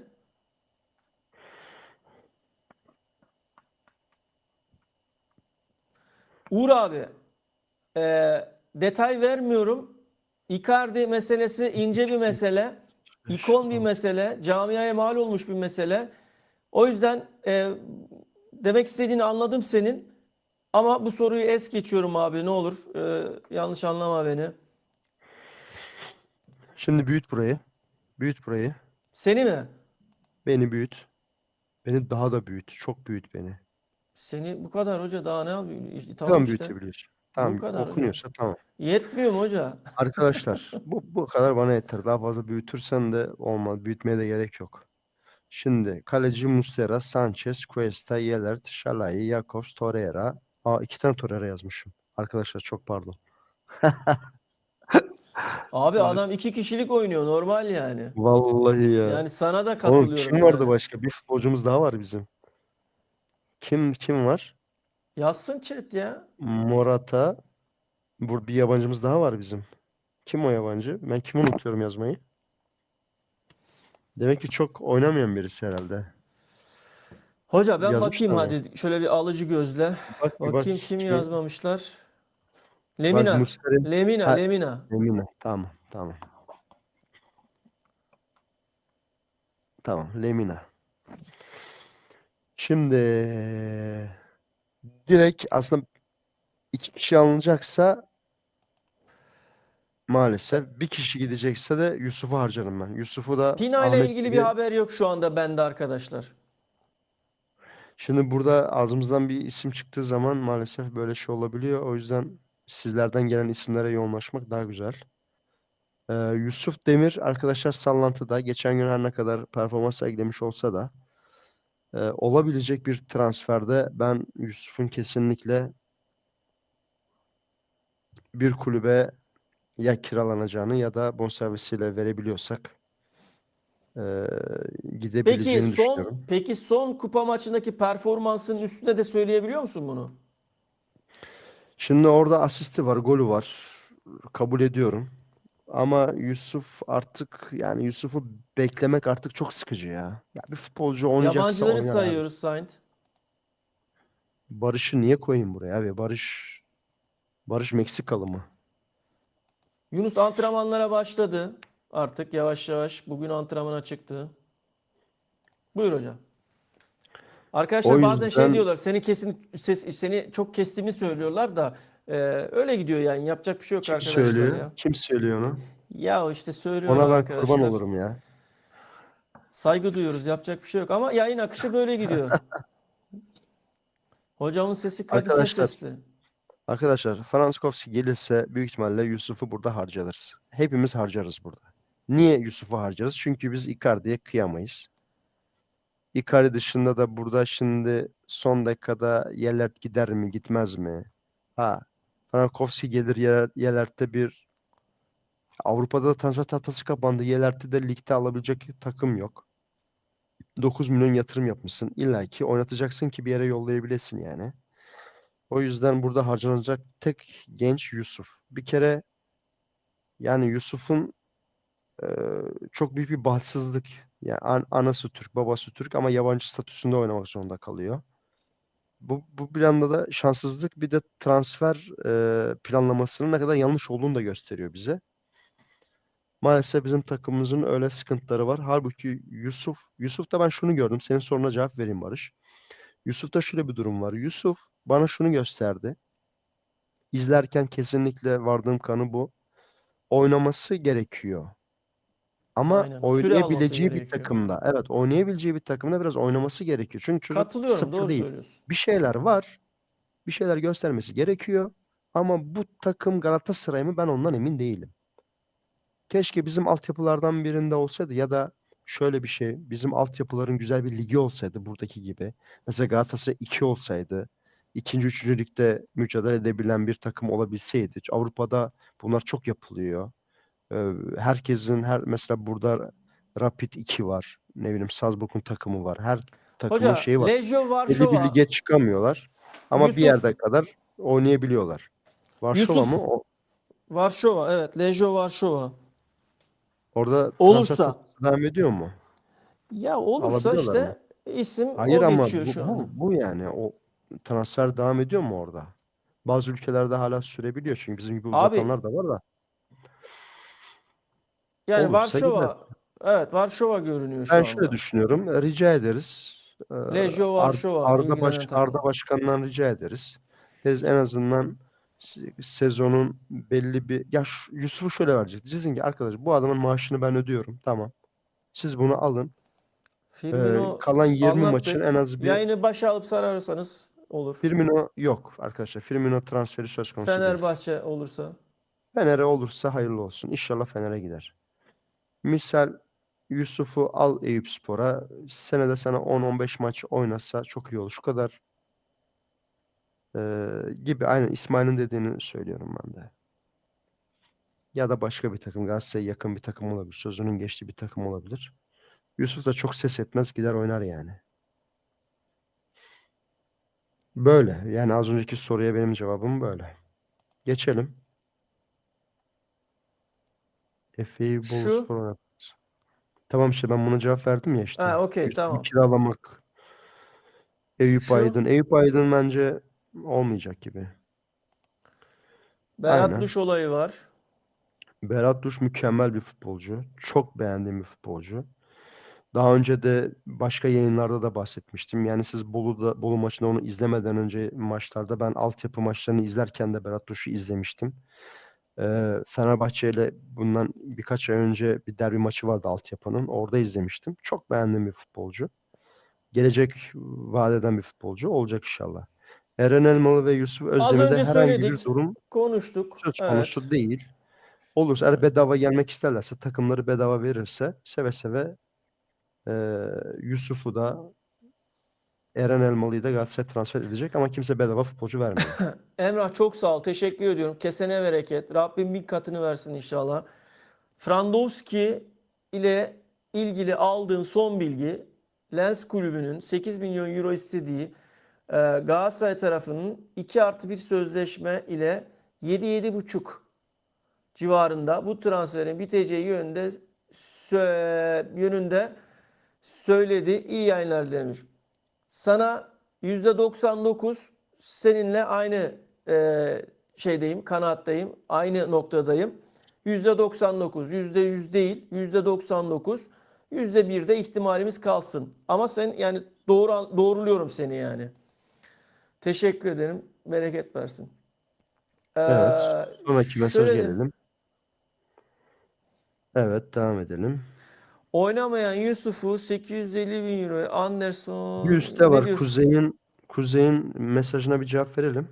Buyur hocam.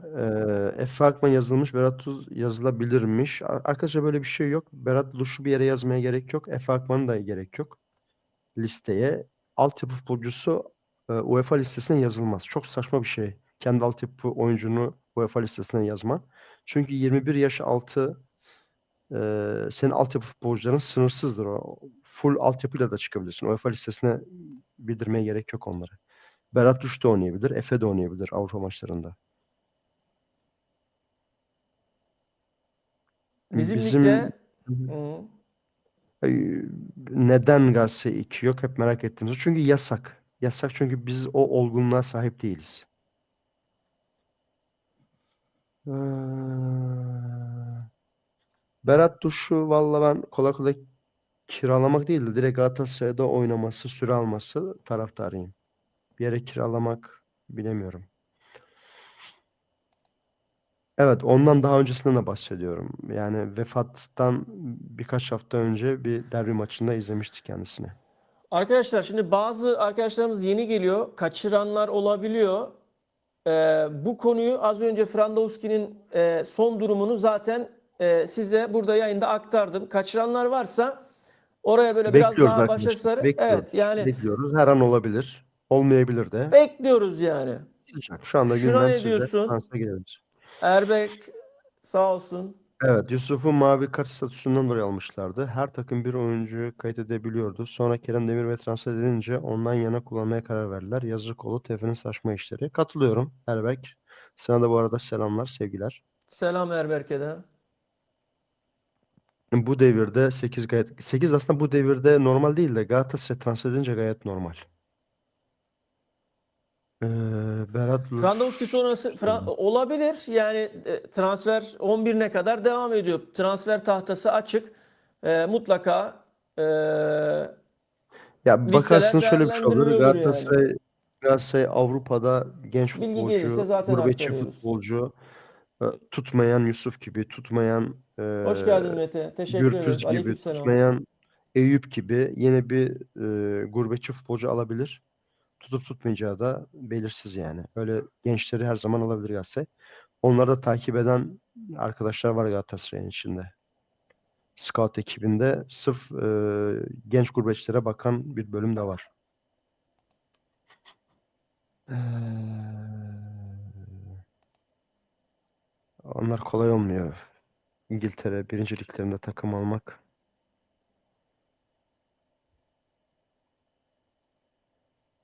Doğru, bu Ribery yakıştırmasını başka yerde de bugün okumuştum.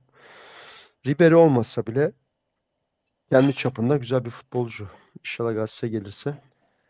Aytaç çok sağ ol. Teşekkür ederiz. Aytaç Çevik. Kedin de Evet. çok tatlı kapkara bir kedim var. Benim kediler nerede ya? Buyur ne diyorsun hoca? Jason Hernandez. Valla Jason Hernandez şu anda Arabistan çöllerinde bahtsız bedevi gibi dolanıyor. Takımsız bir şekilde. Takımından bir şekilde ayrıldı. Şu anda 29 yaşında falan olması lazım.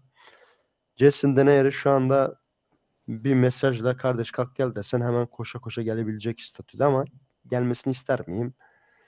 Yani o 22, 21-22 yaşlarındaki bizde oynayan o heyecanlı çocuktan şu anda eser yok arkadaşlar. Gerek yok. Bu arada like atmayan Fenerli olsun. Hadi. En son bunu söylettiniz bana. Like Hem de atmayan, öyle yayını böyle değil. izleyip de like Pis Fenerli atmayan olsun. Normal varsa Fenerli de değil. Fenerli olsun. Aynen. Yani başka da bir şey demiyorum. Hadi. Evet. Bu tarz bir Beşiktaş'ın şey olabilir mi transfer hoca? yapılan Ne diyorsun? Senin düşüncen olmaz. ne? O Beşiktaş bunu daha önce bir kere Olmaz. Bizde yaptı. olmaz. Mümkün değil. Başarıya da ulaştılar feda sezonunda. Biz feda sezonu yapacak durumda değiliz. Biz her zaman kafaya oynayacak takımlar oluştururuz. Bir iki sezonu feda edip e, yapılanmaya gittik. Gördük ne olduğunu. Burak Başkan zamanında. Hiç gerek yok. O işler bizde işlemiyor arkadaşlar. Biz başka bir felsefenin ürünüyüz. Beşiktaş gibi olamayız biz. Ya Ulubatlı şöyle bizim yönetim dillendirmiyor aslında. Yani biraz da tabii şimdi sadece siz hani Galatasaray tarafını düşünmeyin. Bu işin karşı taraftaki takımın da e, basını var, oyuncunun menajeri var, oyuncu var, o var, bu var. Yani oyuncu kendi arkadaş çevresinde bir arkadaşına ya Galatasaray beni istiyor dese bile arkadaşı o ona söylüyor. Ya bak işte Frandowski Galatasaray istiyor bilmem ne. Öyle de haberler yayılıyor yani. Yani Tabii. bu iş böyle. Her şeyi bizim yönetimle bağlamamak gerekiyor yani.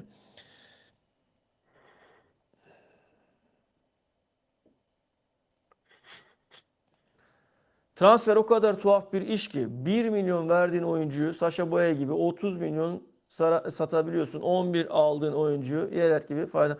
Ya şimdi şöyle Boey olayını dün yine söyledim. Yani Bayern Münih maçlarında gösterdiği performans 30 milyona getirdi Boey'i yani. Ee, evet iyi oynuyordu ayrı bir mesele. Performansı yüksekti. Ama vitrin olarak 30 milyon. Ha eğer deseydiniz ki ya 30 değil de ne olurdu? Bana göre 15 oralarda falan dönerdi yani. Ötesi olmazdı ama tabii Bayern ayağı da var bu işin. Yani Sacha Boey Bayern Münih için ilk tercih değildi. Alma planları da yoktu ama kendi sağ bekleri sakatlanınca başka bir oyuncuya gittiler. O oyuncuyu alamayınca sonra Boey'e geldiler ve o arada da transfer şeyi kapanmak üzere falan yaklaşıyor böyle. Kamp map o bu falan. O arada parayı verdiler. İş bitti yani. Ha şu da var. 30 milyonu bizim kasaya girmedi. Bankalar Birliği var burada yani. Böyle de bir gerçek var. Bunu da unutmamak lazım. Yani oradan gelen paranın hepsi Galatasaray'ın kasasına girmedi yani.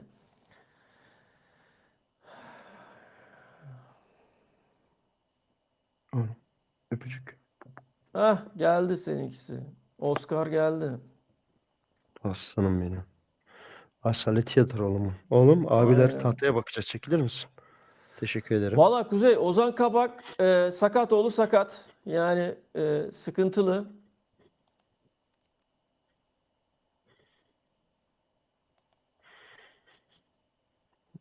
Ya işte Berat'ı hangi takıma vereceksin de her maç oynatacak. O da Valla diyeceğimi dedim ha. Yani söyleyeyim. Like atmayan, yayını beğenmeyen Fenerli olsun. Daha ne diyeyim yani. Yani o kadar sağlam Galatasaraylıysanız artık buna da yani daha diyecek bir şey yok. Allah yazdıysa.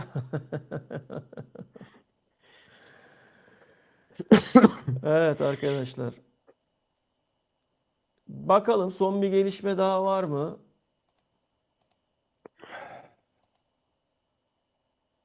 Acun takım alabiliyor ama Acun acaba nasıl aldı? O işleri Adnan abiyle daha sonra konuşursunuz siz. Selamun aleyküm. Ben geldim iş çıkışı. Hoş bir sohbet için. Ketsilerden selamlar. Mustafa selamlar. Yorulmuşsundur. İstirahatini de edersin. Dinlen. Teşekkür ediyoruz yayınımıza katıldığın için. Selamlar ve aleykümselam. Arkadaşlar bizde Beknaz Beknaz vardı. gitti Ne o? ya. Beknaz Hadi aynen. buyur. Beknaz gitti durmadı. Vallahi nereye gittiğiyle alakalı da çok önemsemedim. Son zamanlarda performansı çok düşmüştü. O beklediğimiz 15-16 yaşındaki çocuk bir iyice ağırlaşmıştı ya. Çok beklediğim seviyeye gelmedi maalesef. Bak tahtaya yansıtılan kırmızı emeğini görünce zaten like atmıştım diyor. Teşekkür ederim. Ben Teşekkür ederiz. Sağ olun. aşağıda benim ışıklarım var. Özellikle şöyle aşağıdan yukarıya veriyorum. Hoş bir görüntü olsun diye sizler için. Şu arada bir siyahlık görünüyor da masanın ayağı. Onu da söyleyeyim. Peki ne diyorsun hocam? Kimse gelmese bile bu takım şampiyon olabilir mi hocam? Olabilir. Tabii ki Zapata yani bu takım tabii ki bu şekilde yani geçen sene şampiyon olduğumuzda Osimhen mi vardı, Morata mı vardı? Yani özellikle ligin ikinci yarısı sonlara doğru bayağı hantallaşmış bir Galatasaray vardı. Ona rağmen son dakika Vinicius'un golüyle, Berkan'ın son dakika golleriyle falan şampiyon olduk biz. Evet, Ali Baba diyor. Yeler kendine Fenerbahçe, geliyor gibi, ne dersiniz Fenerbahçe'ye diyor. karşı kendi evimizde kaybettiğimiz maçı da unutmayalım arkadaşlar. Fenerbahçe hakikaten 10 Evet. kişiyle bizi ezdi yani. Evet. Çünkü Galatasaray fizik performansı olarak çok düşmüştü sezon sonuna doğru. Yalnız hoca bir Yayının şey söyleyeyim ortasında mi? O anlattım o durumu maçta yani. o maçta ne bahis oynandı ya. O maçta var ya, acayip bahis oynandı Vallahi ya. onlar Yani bilemem, ben performansla alakalı ya ben artık. söyleyeyim sana, Evet, çok evet. büyük bahisler oynandı o maçta yani. Ne Doğrudur, diyorsun aynen hocam? öyle. Yeler kendine geliyor gibi, ne dersiniz diyor. Doğru yerler üstüne koya koya gidiyor hakikaten. Şalay gibi o da üstüne koyarak gidiyor. Vallahi arkadaşlar bu futbolcular hayatlarında kazanamayacağı maaşları Olmaz. kazanıyor. Avrupa finali olmaz. Yani Şalay'da, Yelert'te hiçbir yerde dünyanın hiçbir yerinde alamayacakları maaşları alıyorlar. Ellerinden geldiğini yapıyor olmaları hoşuma gidiyor. Özellikle Şalay ne elinden gelenin fazlasını yapıyor. Yeteneği o kadar. O kadar yetiyor. Kötü değil. Son maçın yıldızı, lig maçındaki yıldızı bence Şalay'dı. Zaniol'u ikna edip geri getirebilir misiniz? Zaniolo bugün bir açıklama yaptı. Çok hoşuma gitti. Rahmetli olan bugün sorular niye 17 numaralı formayı giyiyorsun? Depremde e, vefat eden çocuk 17 numarayı seviyormuş. Ben de o yüzden o 17 numarayı aldım. Bundan sonra da 17 numarayı giyeceğim dedi. Hala bizden izler taşıyor olması hakikaten de çok İnandırıcı hoş geliyor buluyorum. mu? Kesinlikle Galatasaray'ı, bu yani bu Galatasaray nedir? Türk yanlama durumu taraftarına değil. oynanan bir PR Hayır, gibi görebilir hayır, miyiz? hayır göremeyiz. Böyle bir Peki. cümle değil. Peki. Böyle bir Ahmetcan cümle değil. Kaplan alınsa nasıl olur? Hem yerli hem genç. Gayet iyi olur, gayet hoş olur. Yani Eren'i yazacağınız kadar iki Başkan tane sen Ahmet atmayacaksın. Kaplan Kim yazsanız. atacak başka? Teşekkür ederim. İstihbarat Başkanı senin 8-10 tane atman lazım. Bir Yani. neymiş? Kamuran Bey, Eren Elmalı ne oldu? Haber var mı? Senin de çok Mustafa herhalde dünkü yayındaydı. Yok bugün daha Evet. şey, bugün birkaç Hamburg'a eleştiri da aldım. selamlar Niyet olsun. sinirleniyorsun. Teşekkür Hayır ederiz. Sağ diyorlar olasın. ki Hoş abicim hem geldin. Aslan. yayın kapağına koymuşsunuz adamı hem de sorduklarında sinirleniyorsun. Çok özür diliyorum dünkü biraz şeyimden dolayı. Agresif tutumumdan dolayı. Eren Almalı olursa gelir, olmasa da gelmez. Ne diyelim. Uğur abi diyor ki Frandowski işi bitmiş olabilir ama bir yabancı oyuncuyu çıkartmak zorundalar önce diyor. Çıkarttım. Çıkarttım. Bak Yusuf'u üstünü. çıkarttı. Ya, aynen. Dragon hoş geldin. Teşekkür ederiz. İyi yayınlar. Transfer durumu nedir? Şarkısı Bilgi bile var. vermeyen Fenerli Şarkısı bile olsun. var. Şarkısı bile var. Söyleyeyim mi? Valla Dragon, artık yayını başa sar, bir daha izle. Senden ricam. Tekrara düşmeyelim ya, sana zahmet. Ya bunlar da Ee, işte dünkü Eren'i soruyorlar ya. Benim evet. arkadaşlar yapmayın ya. Ya şu Eren bir gelsin de ben bir kurtulayım ya. Eren Fener'e giderse bak, Fener'e transfer olursa tam En çok ben kurtulursun hoca. sevinirim ya. En En çok çok ben sen sevinirim. sevinirsin. Yemin ederim çok yakıştırıyorum Fenerbahçe'ye. Hiç oynamayacak. Hep böyle Ne diyorsun izleyecek. hoca? Abi hem fiziksel olarak hem de İsmail Kartal'ın adam adama baskı taktiğini e, yapacağı tuttu diyor. Vallahi İsmail Kartal sezon boyunca o maça hazırlandı. Ee, Kazandı da. Bakıyorum şöyle güzel mesajlar, üstüne konuşulabilecek. Bence Aynen, Yener aynen. çok iyi olacak. Ee, ne diyorsun? Yok, o kadar kazandıracağını zannetmiyorum İlker. İyi niyetinden dolayı da gerçekten pozitif düşünmen çok hoşuma gitti. Yerlerde iyileşme var, düzeliyor. Kendi oyuncularımızı bu şekilde arka çıkmak çok hoşuma gidiyor arkadaşlar. Kimseye çöp möp demeyelim ne olursunuz. Okan, Herkes elinden geleni yapmaya çalışıyor. bu mesaja ne diyorsun? Yeni sıradığımız olur net. Yani bizi transfer tahtamızda olmayan, transfer listemizde olmayan arkadaşlar için her şey olabilir. Sana soruyor. Bakü'ye selamlarımız olsun. Bakü'ye Konuştuk. selamlar. Kamran, sana zahmet. Aynen. Franskovski Artık çok iyi olur. Çok iyi. Yok madem adaşım sormuş. Çok iyi olur. Çok da güzel olur kardeş. İyi olupdur. Balacadır kendisi. Frankowski. Gelen de çok katkı sağlar bize. İnşallah olar diyelim. Selamlar.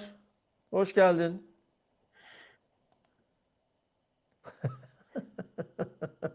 Ya bu kadar işkence çektirmeye gerek yok kimseye arkadaşlar. Yani hakikaten bu işkenceye kimse dayanamaz. Bence bunu ekrandan kaldır şimdi birileri görmesin. Kamil hocam dik dur eğilme, Eren Elmalı gelmesin diyor.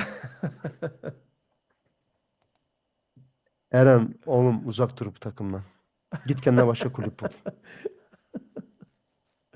Git Ya tamam da Arabistan şimdi hoca Marabistan. sen ne istiyorsun Eren'den? Adam Hayret bir dövme şey. bile yaptırmış, aslan dövmesi koskoca ya. Adam yani Ahmet çocukluk aşkım diyor, adamı yiyorsun. Eren çocukluk aşkım diyor, adamı yiyorsun.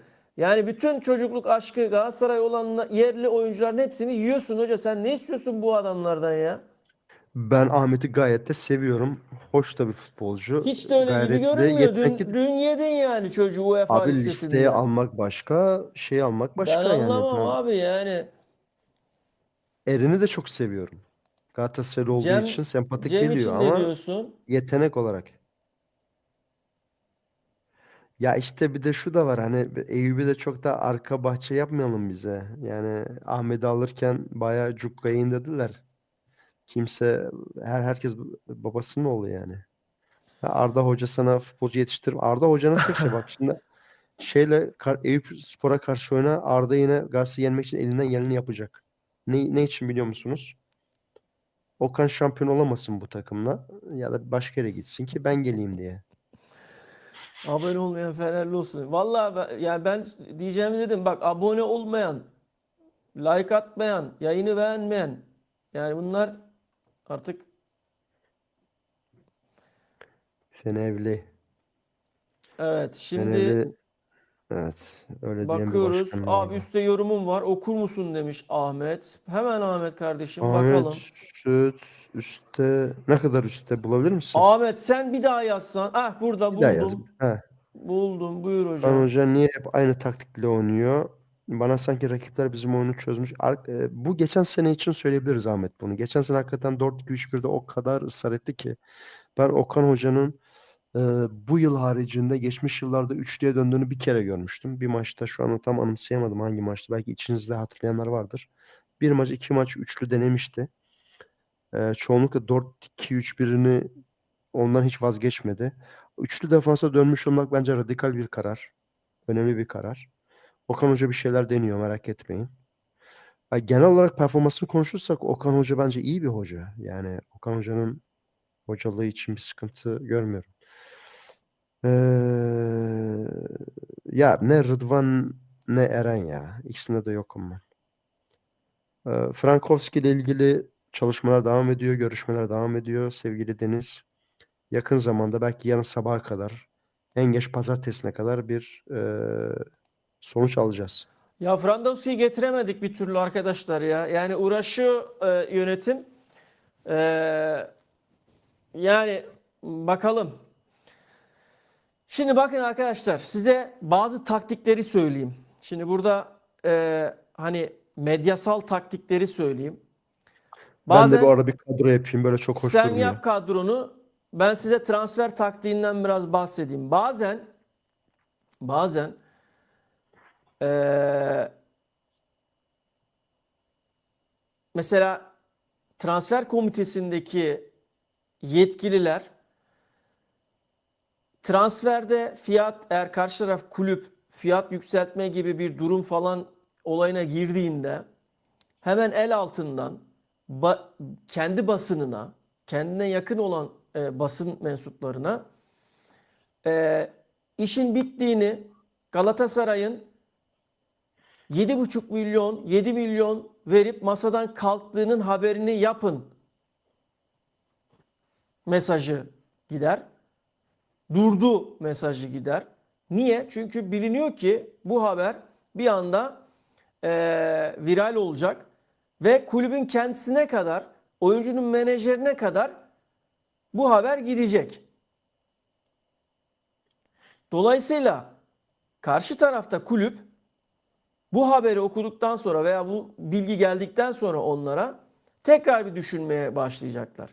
Bu işler Yani satranç oyunu gibi arkadaşlar transfer işi.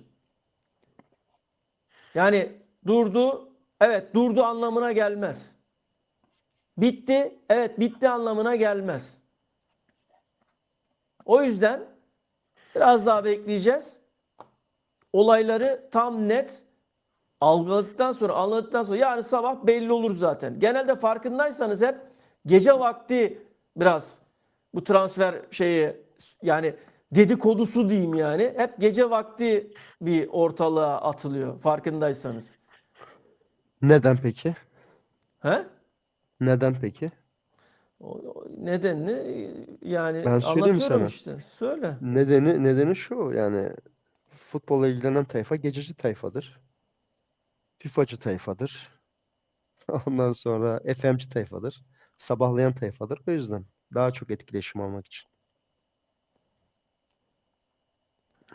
Los İyi Angeles'tan akşamlar. selamlar demiş. Vay Renktaşlar. vay Frandowski'de vay son vay. durum nedir? Los Angeles'a buradan sevgilerimizi gönderiyoruz. Yavru vatan Ee, Los Angeles'a selamlar Yavru saygılar. vatan Los Angeles. Böyle bir durum söz konusu. Frankowski ile ilgili görüşmeler.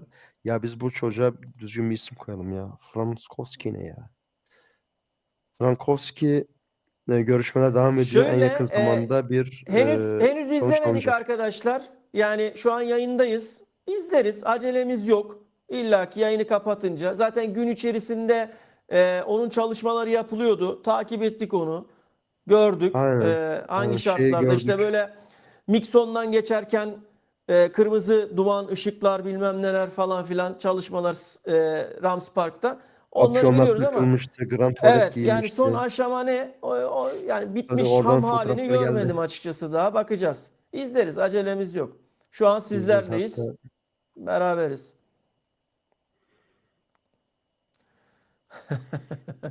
Hiperliyon.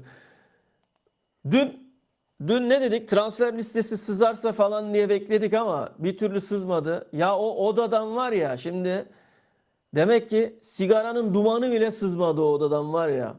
Sabaha kadar o odada içilen sigaranın dumanı bile dışarı sızmadı yani. Liste nasıl sızsın yani? Çok teşekkür ederiz. Sağ olasın. Sevgi ve saygılarımızı gönderiyoruz. Çok sağ olun. Evet. Hoca yavaş yavaş kapatalım mı? Ne diyorsun? Sen nasıl uygun görürsen. Kaptan sensin. Ben bir daha bir bakıyorum. Ben burada görev adamıyım. Ben burada Eyvallah. Eyvallah. Sen bana kanalın denileni sahibi. yapmakla mükellefim. Estağfurullah canım olur mu öyle şey? Sen de hep beraber ekibiz, dostuz, arkadaşız. Bakalım. Ee, Yok yani şu an herhangi bir gelişme yok. Arkadaşlar kapalı. Ne sigara içiyor şimdi onlara da. Ne sigara tüttürdüler sen Ulubatlı. Şuna da cevap ver. Ondan sonra yavaş yavaş kapatalım. Son kez söylüyorum. Yayını beğenmeyen, Güzel soru, güzel soru. Kimler e, yoktu? beğeni atmayan Bir dakika, bir dakika, bir dakika. Fenerli Bakalım, olsun. bakalım, bakalım, bakalım. Bakalım, bakalım, bakalım, bakalım. Barış Alper, Abdülkerim yok, Torreira yok, Muslera yok. Yakup zaten desen yok. Onlarsız bir 11 yapalım. Yapalım arkadaşlar. Sen yaparken Ee, 11'i ben bu arada bir şey daha diyeceğim. Arkadaşlar tekrar söylüyorum. Hani Yunus da sakat. ilginizi biliyorum. O yüzden söylüyorum bunu. Transferlerle ilgili veya ne bileyim farklı konularla ilgili takip etmek isterseniz Instagram, Twitter, Facebook, işte ne bileyim TikTok oralardan da Spor Türk Dijital olarak bizi takip edebilirsiniz. Anlık oradan Abdülkerim Bardakçı'nın bildirimlere sahip geri mi olabilirsiniz, alındı? okuyabilirsiniz. Abdülkerim Bardakçı'nın cezası geri mi çekildi? Öyle bir şey Yok ceza yok oldu mu? Abdülkerim'e. Ceza vermedi. Yok Oynayabiliyor vermediler. yani. Oynayabiliyor. Tamam o zaman Konuştuk ben buraya merhaba dokunmam o merhaba zaman. Bu Yusuf böyle olacak. konuştuk. Ne olur yayını başa alıp böyle bir ilgini Burada çeken Yeler yerlerini oynar. izleyebilirsin. Burada Şalay oynar. Çünkü Barış Alper'in sarısı var. Yunus da cezalı. Jakobs sakat. Uğur abi Kalede olabilir, ihtimal. Doğru söylüyorsun. Oyuncuyla anlaşıldı ama prosedür gereği yer kalede Günay açılması olacak. gerekiyor. Bir oyuncunun gitmesi gerekiyor. Belki onunla ilgili çalışılıyor şu anda. Doğru söylüyorsun. Ee, orta saha çok tehlikeli bir orta saha. Mertens, Çok iyi oyuncu Batuhan. Sara, Apo Demirbay çoktandır oynamaz diyor. oynamıyor. Apo Sarı Kart cezalısı. Yani işte onu cezalı söylüyorum. şeyi yok. Doğru doğru. Doğru doğru. Tamam işte kart cezası değil dedin. Ben şeyden dolayı aklım şeye gitti. Bir daha söylüyorum. TFF aman sevk edildi ya. Kafa gitti yine. Oradan ceza olayına gitti kafam.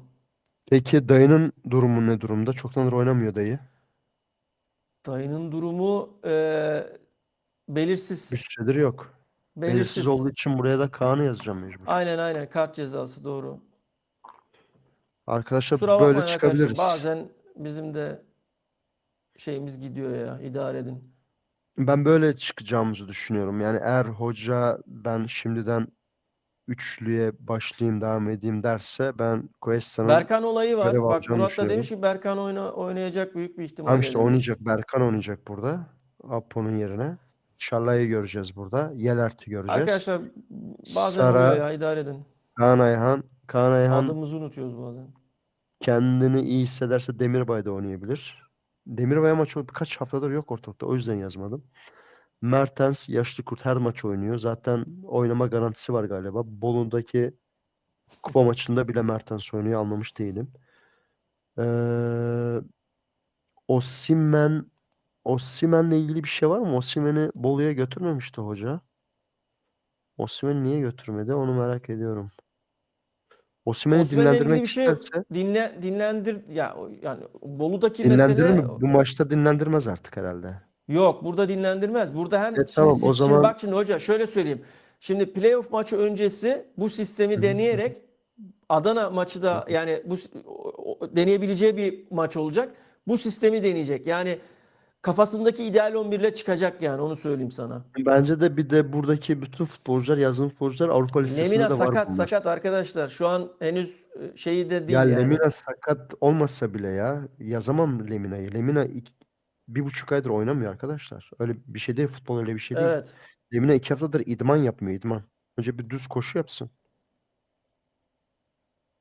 Olmaz Peki arkadaşlar. arkadaşlar bu arada bir de skor tahminlerinizi alayım son kez. Yani Arkadaşlar Ahmet'in son bir geliş skor sebebi şurası. tahminlerinizi de alayım sonra Ahmet yavaş yavaş buranın vedalaşırız. yedeği. Ahmet burada oynayacak. Ahmet'i burada oynatmıyor hoca. Oynatmayacak. Onu söyleyeyim.